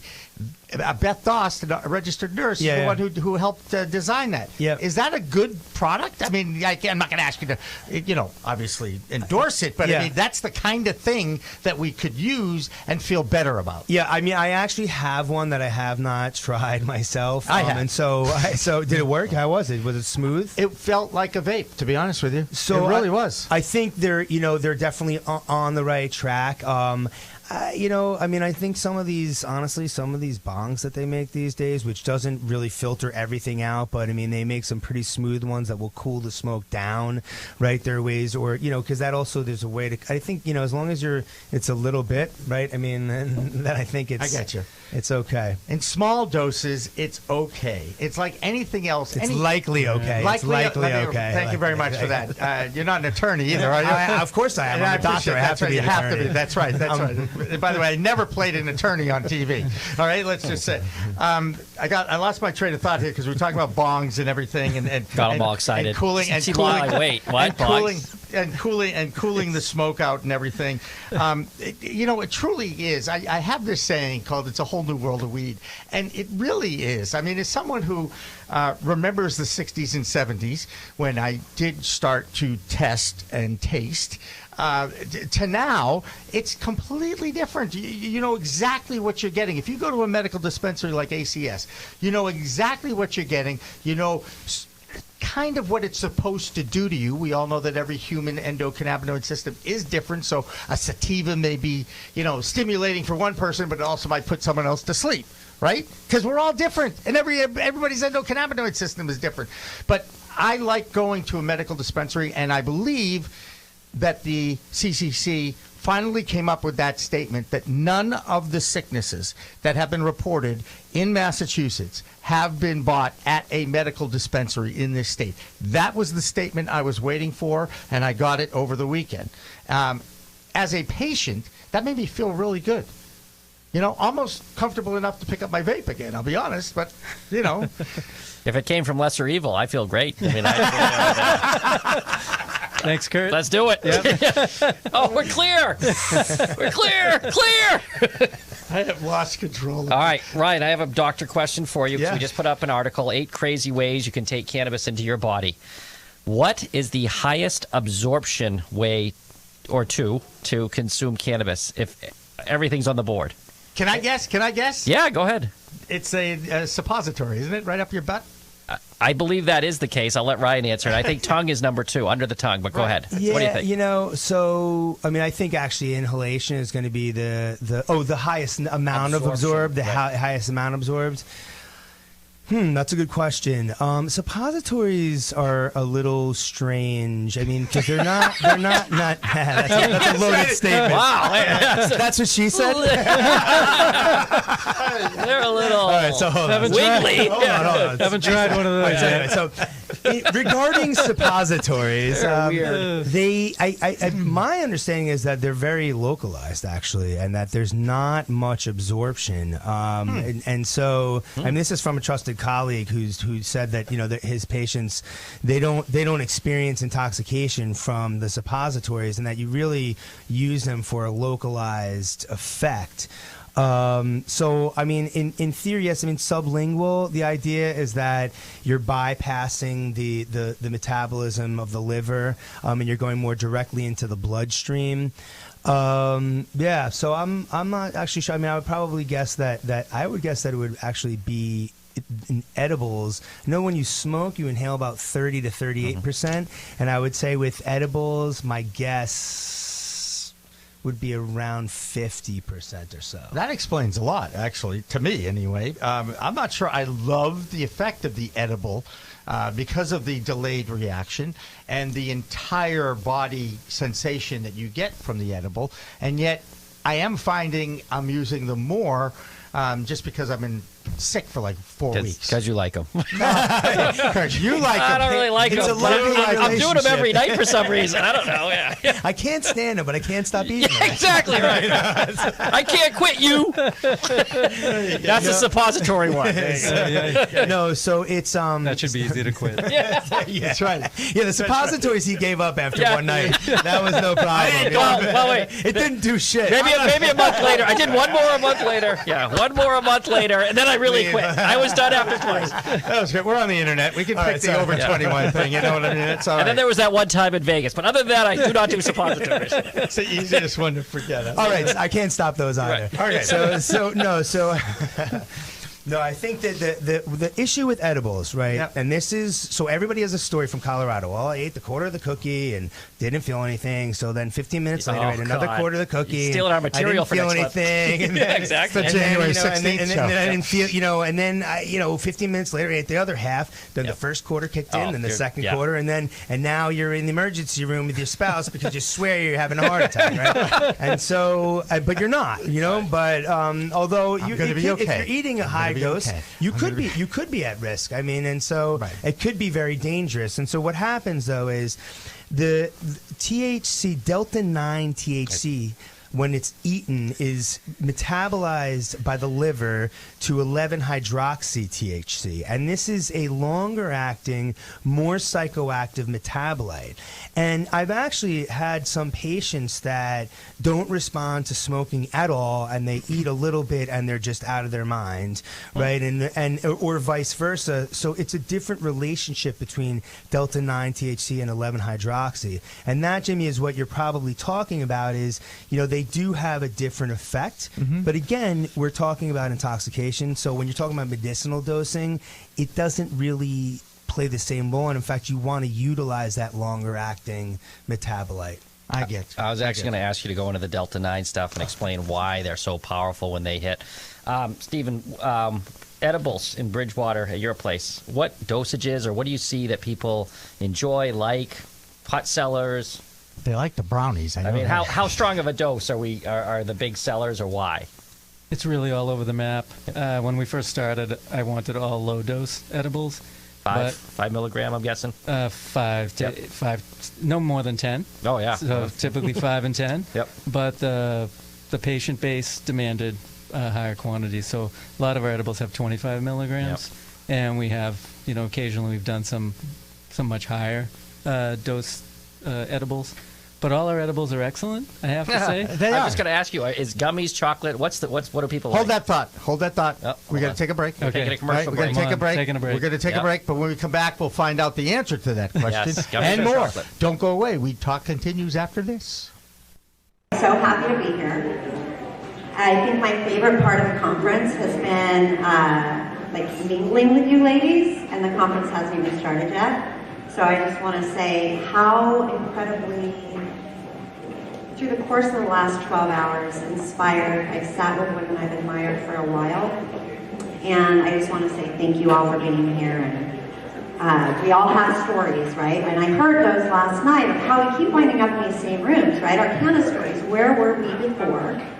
And today Stacey asked that I share mine. People like me that have been in the industry doing this to serve other individuals in a holistic health way, we're going through things that most people would think are unheard of. But the beauty of all of this is that it's given me the drive to look beyond what's going on around us and to look beyond what we think is really happening.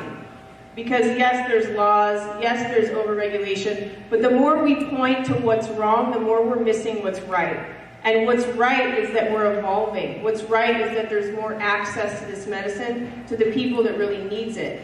And the more that we stand in our power and we learn how to only focus on what we want to bring into this world is when the world's gonna shift. My mom took me to doctors and nobody could figure out what was going on. I failed breathing tests, so they gave me inhalers. My face was changing fast and it was getting worse. My mom felt that cannabis could help me heal and help me with this tumor. We were not comfortable with the treatment options available. After my post-surgical scan, I started cannabis without even knowing if it was working. We saw results in my pain and swelling right away. We also saw tumor shrinkage on my follow-up scan only a few months after starting cannabis. That was Riley from the Women in Cannabis Conference. Great story. And again, we'll have a complete wrap-up of the Women in Cannabis Conference with the founders, Stacy and Annie, on our In the Weeds special the day after Christmas, which I believe is next week. Right? I saw that on the calendar. I'm pretty sure I've heard about this, all the music and everything and all the decorations. No, I know that. Welcome back to Weed Talk, everybody. I'm one of the hosts here. I'm the founder of Pro Cannabis Media. My name's Jimmy Young. And I'm Curt Dalton from Cannabis.net. And we are very happy to be talking with Dr. Ryan Zaklin and also with Stephen Werther. But before we get to any more talk with the doctor and the ACS guy, I want to thank some of our supporters. Legal Seafoods, guests appearing on this show, do receive gift cards from our friends at Legal Seafoods. I bet you guys didn't know that before you came in, so I appreciate it. There's the Weedgets.com. There's the little smoke system, if you will. Lots of filters. Go online, check it out. Pretty soon we'll actually have a code you'll be able to put in and maybe even get a discount. But in the meantime, just check it out. And, of course, Caroline's Cannabis out in Uxbridge. We love them. We love Caroline, and we're very happy that they support our cause to educate the public, because that's really what we're doing here. And one more shout out to our national sponsor, the National Cannabis Risk Management Association, a group of like-minded businesses in the cannabis space offering great membership services, ncrma.net. All right. That's it. Now we're talking vaping. Now we're talking suppositories. Now we're talking tinctures. We're talking edibles. Wait, we left a cliffhanger over here. That's right. Thank you, Curt, for bringing me back. Tell us what it was, Stephen. We were talking about edibles. Yeah, but what are the hottest ones? Is that what you asked, Curt? Chocolate or gummies? Which way are you going? What's the big one? So we like to refer to them as soft chews. We don't call them gummies, but we sell a ton of soft chews, and our brownies and our cookies and our whatever I forget what they call them. They're award winners. They're award winners, aren't they? Fantastic. All big sellers. All big sellers. People come in and buy 25, 30 cookies at a time. And how much is in one cookie? Is it the whole cookie? Yeah, it's the whole cookie. So typically, it varies by batch. Yep. But so a lot of times the cookies will have 25 milligrams for the whole cookie. So they take a piece. Yep. Yeah. You mentioned varying by batch. That was one of the first questions I know you and I talked about. How do you know when you get the corner of the cookie that it's going to have the same amount of THC in it as the other half? Consistency, right? Consistency. How do you deal with the consistency? I think Jeremy was the one who explained this to me. Yeah, so the important thing is how the product is made, right? Making sure that it's properly produced allows you to get an even mixture throughout the product.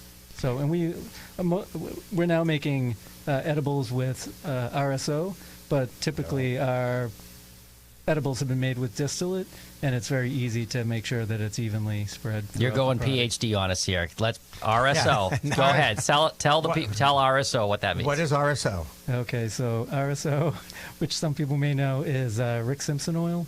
It's just basically. I'm sure most people know about Rick Simpson, so I won't bother you with that part. But basically, it's just typically a formulation. It's a very concentrated version of the product. Typically, so we started with our CBD product, so it's a very high CBD based edible. There you go. And Dr. Z, you said you want to get into tinctures. I have a tincture story myself, my first time trying it. I remember going into a certain dispensary, and I'm not going to say what it was, but it was one of the first ones that opened as close to Boston as you possibly can get and has a lot of long lines at it. But I'm not going to tell you what it is. Okay, good. And I went in and I said, look, I don't want to smoke it anymore. What are my choices? I got tinctures. I got the little capsules. I got an edible. And I said, I've never had any reaction to edibles, through my entire career and all my field research. And he said, well, just try this. So I tried a third of it, which was 33 milligrams out of 100. Needless to say, at 4 a.m., I woke up and the room was spinning. At the emergency room. Yeah, no. I'll tell you, it's very interesting. First of all, I learned something very important, and I'm going to ask the doctor about this. Is it not true if you have a CBD-only drink or anything that is purely CBD, if you take a full, maybe even 2 doses of that CBD, you will bring your high down. Is that true or not? Yes. So to some extent, rather. So CBD, part of the reason why they go together and it works well is so when you have THC, right? So, Mike, can you see it here? Yeah. So here's the starting dose of THC, right? And then here's, let's say, where intoxication happens. Yeah. So in medical use of cannabis, intoxication is an oft unwanted side effect, and we consider it that. So here's your therapeutic window, right, that you have to increase your THC until you feel intoxication. So CBD will raise that ceiling and widen that therapeutic window, and I think it's really best to use initially. So you're better off taking it with the THC initially. But if you do have taken a whopping dose of THC, definitely take a whopping dose or a whopping dose of CBD. Yeah. Actually, what was that THC level again? Could you do that again? Where were you down there? I like it a little more. I don't know. There you go. All right. Out of the frame. He likes it out of the frame. Whoa, hold on. I don't know if the share goes higher. Is that scientific? I like that's scientific. That's a batch mixture right there. So now I'm gonna take what we just learned about CBD and now apply it to real life. We joke about people ending up in the emergency room, which is never a joke, but it is true.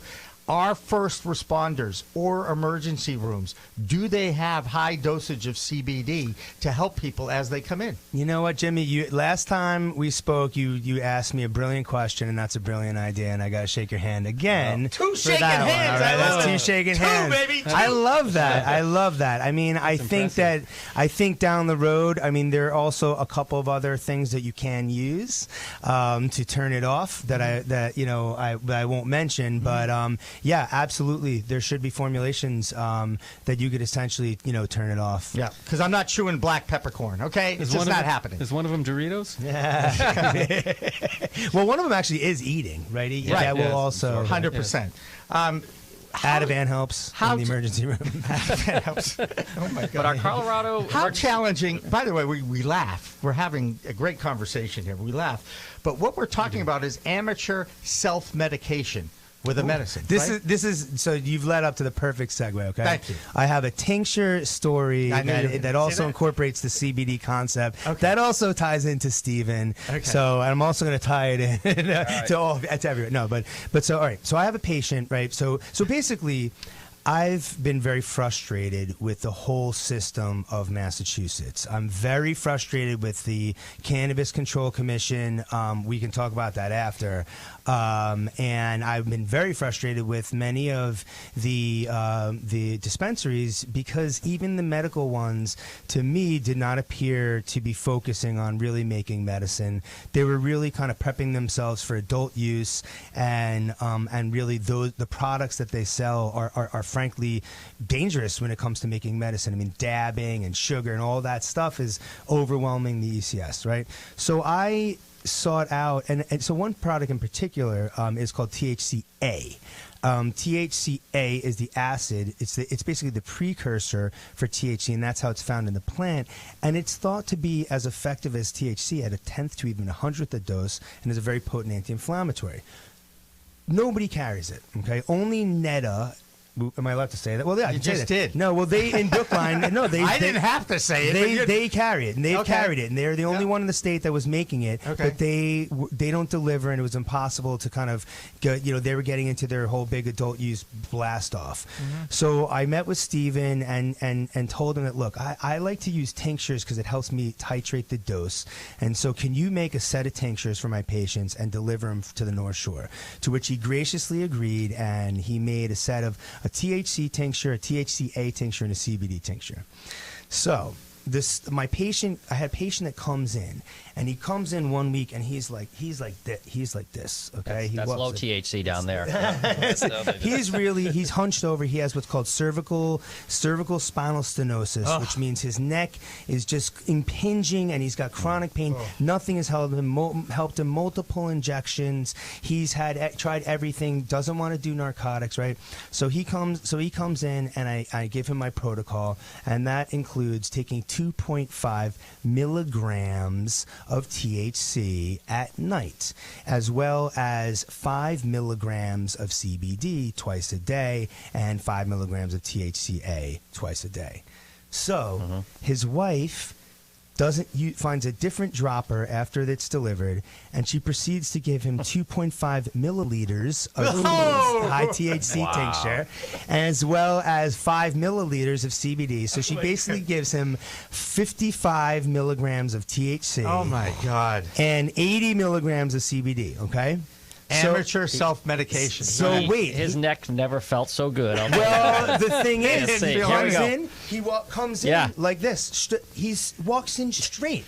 Okay, and they come in and they say, "What are we supposed to do? We can't afford this. We ran out of the tincture." They had called Steven. So they had called Steven and told ACS. They were trying to figure out what the heck happened because they're like, "How could you run out of it?" So he tells me, the guy tells me this. He says, "The first night, I was wasted." Right? He goes, "But I noticed that my pain had improved significantly, and I slept like a rock." Now, this is interesting, too. The subsequent evening, he says, I wasn't wasted, right? Which is really interesting. But he still had pain relief, and he still slept great. He just ran out of it in 5 nights. Right. Yeah. I didn't have enough. A month supply in 5 nights. So this is become a favorite story of mine because it shows many different things, but it does demonstrate. So one, I think the CBD helped, right? I think, it shows that if you push your dose high enough, you will get relief. And it also shows that people develop a quick tolerance to the unwanted side effects, but then do not develop a tolerance to the medicinal effects. And it also shows the graciousness of ACS and Stephen in making medicine for the good people of Massachusetts. I just heard delivery to the North Shore. So, hey, guess what? I heard there's a delivery to the North Shore. Stephen, how are things going down at ACS? Things are great. Yeah, we're doing very well. We're busy. We get new patients every day, and the word's getting out. I mean, we have excellent patient advocates at the counters. We really work with people to help them figure out what the right product is, what the right titration method is. If they have problems, we're happy to talk, more and more and more. We have no, I've heard some dispensaries actually have a limit as to how long they can spend with their patients. We don't do anything like that, of course. Wow.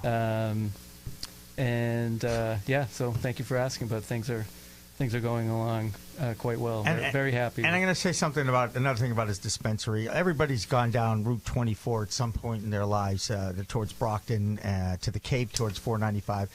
The exit to your dispensary is the exit right before 495 and 24. Yes. You can get to the ACS dispensary in 5 minutes off Route 24 at that exit.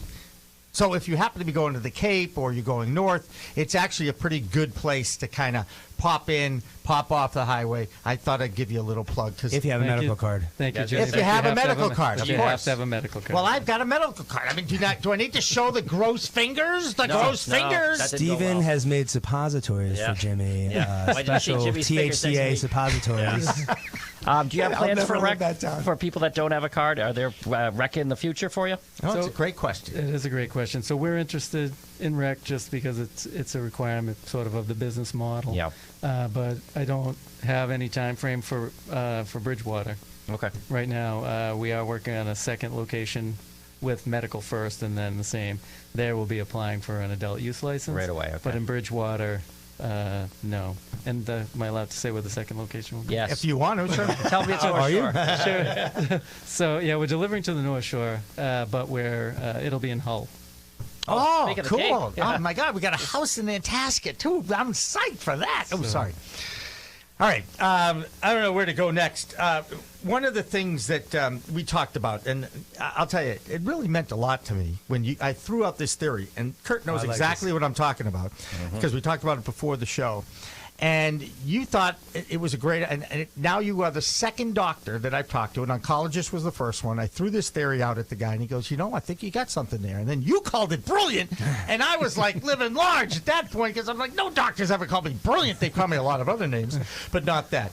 The theory is this, and Curt, we did talk about it in the second half hour. Let's get your opinion on it. But again, take this medicine that has been used for 1,000 years on humans out of the human element in 1937 when it became prohibited, what effect has that had on the cancer rate and on other things? If that medicine was still in existence and being used over the past 80 years and learned about and researched, wouldn't we have less cancer in our world, Dr. Zaklin?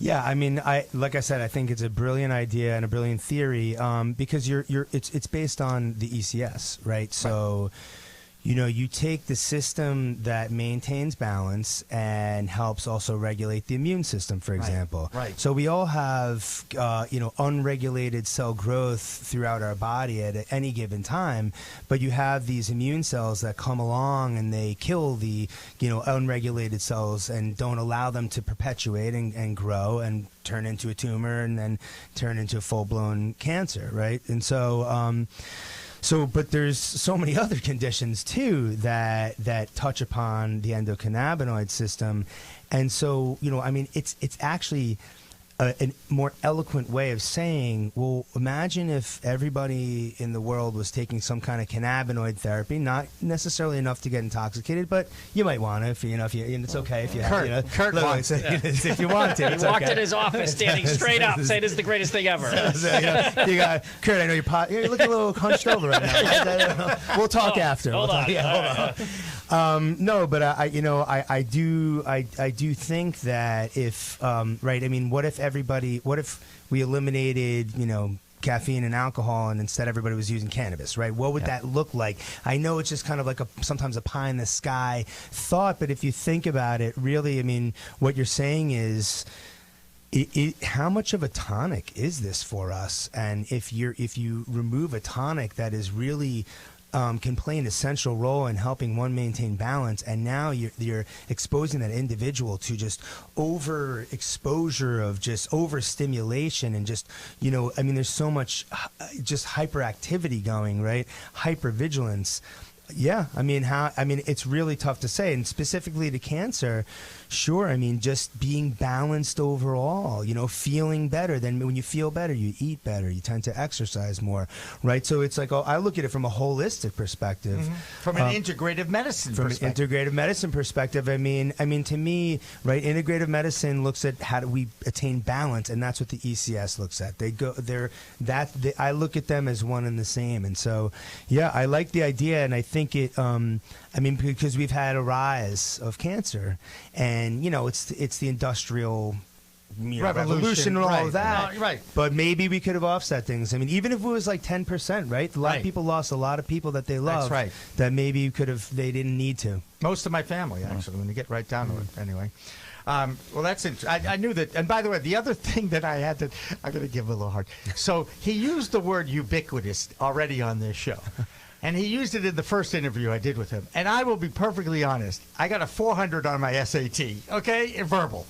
700 in math, but 400 for verbal. And what kind of a business am I in? Kind of a career I've had. I had to look it up. He's also ubiquitous. What's that like? He uses the word. He throws the word "brilliant" around very easily too. Very low bar for brilliant. It's the new amazing. I said the idea was brilliant. The idea was brilliant. A lot of the brilliant bar is now back down here. I gotta have some cleanup, maintain some clout. I just try to think about the big picture and what effect this has had on my body, on other people's bodies, on their lives. I've gone on record. I've explained my usage many, many times on my In the Weed show, and I'll say it again. I'm 62 years old, and for 38 years, just about every day. I took 10 years off completely when my son Gabe was born, from 1990 to 2000. It also coincided with me getting the job at NECN that's, kind of... Drug tested. No drug. Excuse me. I was gonna say. By the way, the weekday guy was Mike Adams. Okay, there was no drug testing. In fact, he left his ounce out in the parking lot. They didn't even suspend him. They just said, "Mike, you got to do a better job hiding that."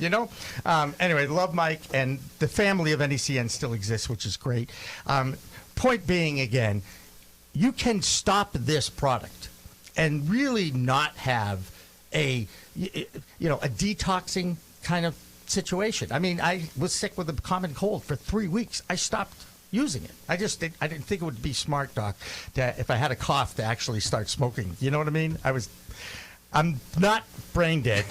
Okay. I think that there's definitely withdrawal, and it depends on how much you use it and what you're using it for. I substituted with Robitussin, by the way. But also, if you're getting, That'll do it. if you're getting intoxicated, you might not. Right, then that's different. If you're not feeling any intoxication, then the only withdrawal you might feel is the rebound of your symptoms coming back. But I think that we really. So here's something I'd like to lay out. There's three. I look at the cannabis use in three kind of settings, if you will. So there's the medical use, which is to control symptoms, a specific symptom, where intoxication is an oft unwanted side effect, or it may be wanted, but it has nothing to do with intoxication. And then there's adult use, which is using intoxication to have fun, right, and maybe enhance a certain experience that you're having. But then there's this in between where people they enjoy the intoxication, and Jimmy, you might fall into this category where it helps you feel better. It helps your joints help your joints, right? And so, right, and you enjoy a little intoxication, but you also are using it for a therapeutic effect, right? And I think therapeutic is the bridge between the two. So we really have to distinguish when you're talking about withdrawal. Medical use, that's very different than from adult use, where people might be getting high all day, every day. Right. They'll have irritability, insomnia, agitation, right? But it's not life threatening. Right. And it's one of the reasons why I always add, it's a whole new world of weed. Use it responsibly. It's an adult use product. Alcohol is an adult use product. You can have one glass of wine and be fine. Have a half a bottle and you're not fine. Have a full bottle and you're really not fine. And, we all know what that's like, okay? Same thing goes with these adult use products for cannabis. The thing is, it affects everybody differently. It's so amazing. I'll go out with some friends and, we'll partake. And one in particular, I don't feel anything. And so we hand her some more. Here, you keep going. We're over here. We're fine now. But you just keep going because, but everybody has a different metabolism, and everybody, it affects everybody different. That's why I went back to the sativa versus indica thing. For some people, indica is the relaxing strain, but for others, it's not. Sativa, it's the focus and hyper strain, and for others, it's not. So again, it's amateur self-medication on yourself to find out what works for you, how to keep your own endocannabinoid system in balance using this product responsibly. Yeah, and in terms of, I just want to comment on how everybody has a different metabolism. So take the Asian population, and many of the women and men too lack an enzyme called alcohol dehydrogenase, and so that's why they can't tolerate any alcohol at all. And you'll find that is somewhat ubiquitous amongst the Asian population. Nice. And then I always like to use my father-in-law as an example of, he can drink Dictionary.com. My father-in-law can drink a triple espresso at 10 p.m. and go to sleep, and I'll be up for 6 weeks. Right. You know what I mean? So, why wouldn't it be any different with cannabis? Right. And if you take it a step further, Dedi Meiri in Technion University in Israel says, if you take a product and you make a alcohol-based tincture, you make a glycerol-based tincture, you make a MCT-based tincture, you make an RS, a highly concentrated oil of it, they're all going to be different products. They're all going to have a completely different chemical profile. And then you look at the ingestion. So I think that while it is amateur medical use, and you always should start low and go slow, I got to put a plug in for myself and say, you're looking to use it medically, come see myself or some of my trusted colleagues if I'm not in your area, because it's not easy to figure it out, and it does, professional guidance helps you do it safely, but it also helps you do it effectively. Yeah, I agree 100%. And why don't you give your website and how people can get you right now?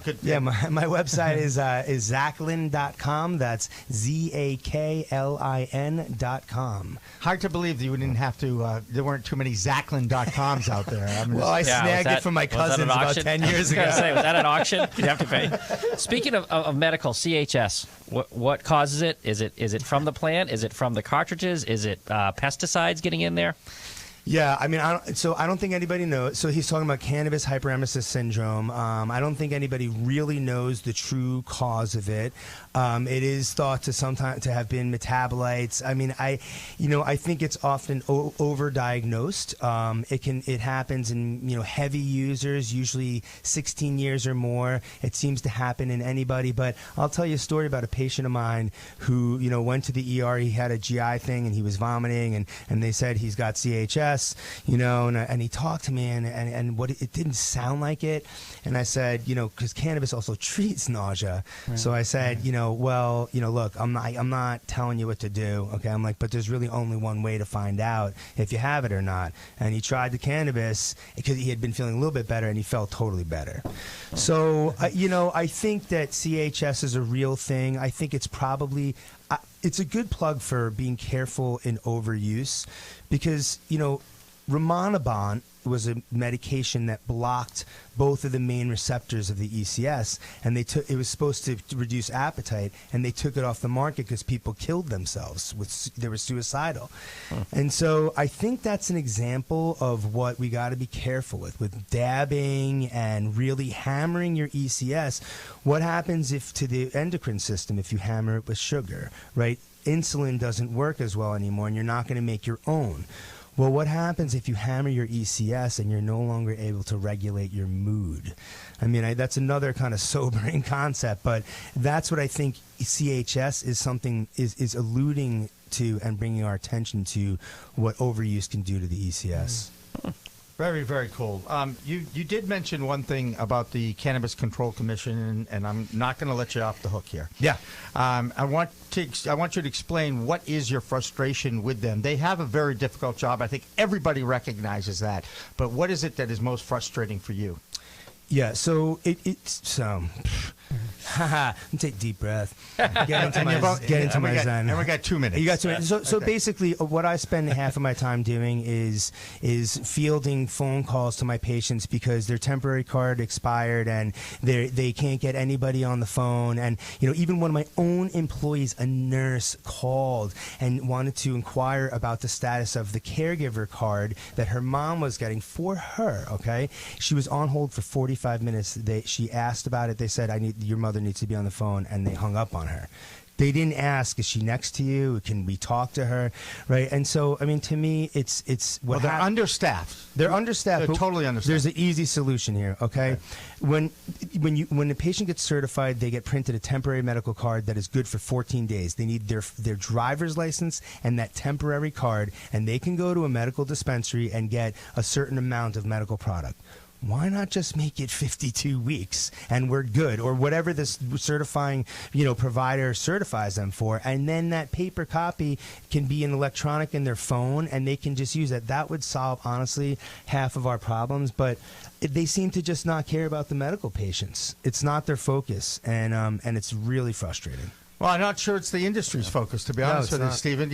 People are out there trying to make a buck, and the adult use recreational is certainly more profitable than the medical one. Now. Yeah, in the future. Well, it's only more profitable because more people are willing to go there. But if you get your medical card, there are no lines, there's no limits, there's plenty of parking, and you get all the attention you need, and there's no sales tax. So I'm not really sure why people are so not wanting to bother with that, but to me it makes sense. Mine's up for renewal. I'm ready to go. And one thing I just want to mention my practice, Jimmy, that I obviously can't get into now, but we are moving to an insurance-based model, and we will be one of the first in Massachusetts that it's going to be accepting insurance. You'll pay a certain upcharge for the cannabis therapeutics, but I practice real medicine. I'm a real doctor, so I can bill insurance for treating. He doesn't just play one on TV. He really is. He's on TV right now, but we got to wrap this one up. Stephen Werther, acscompassion.com. Thank you very much. Yes, very nice. Yes. Up here, Elm Street, Bridgewater. Thank you for having Curt me. Dalton, great. Dr. Zaklin, anytime. I really enjoy hanging out with you. Yeah, likewise. Mike Zodos is the technical director here at Performer.com, and thank you very much, Michael. Dan French produced this.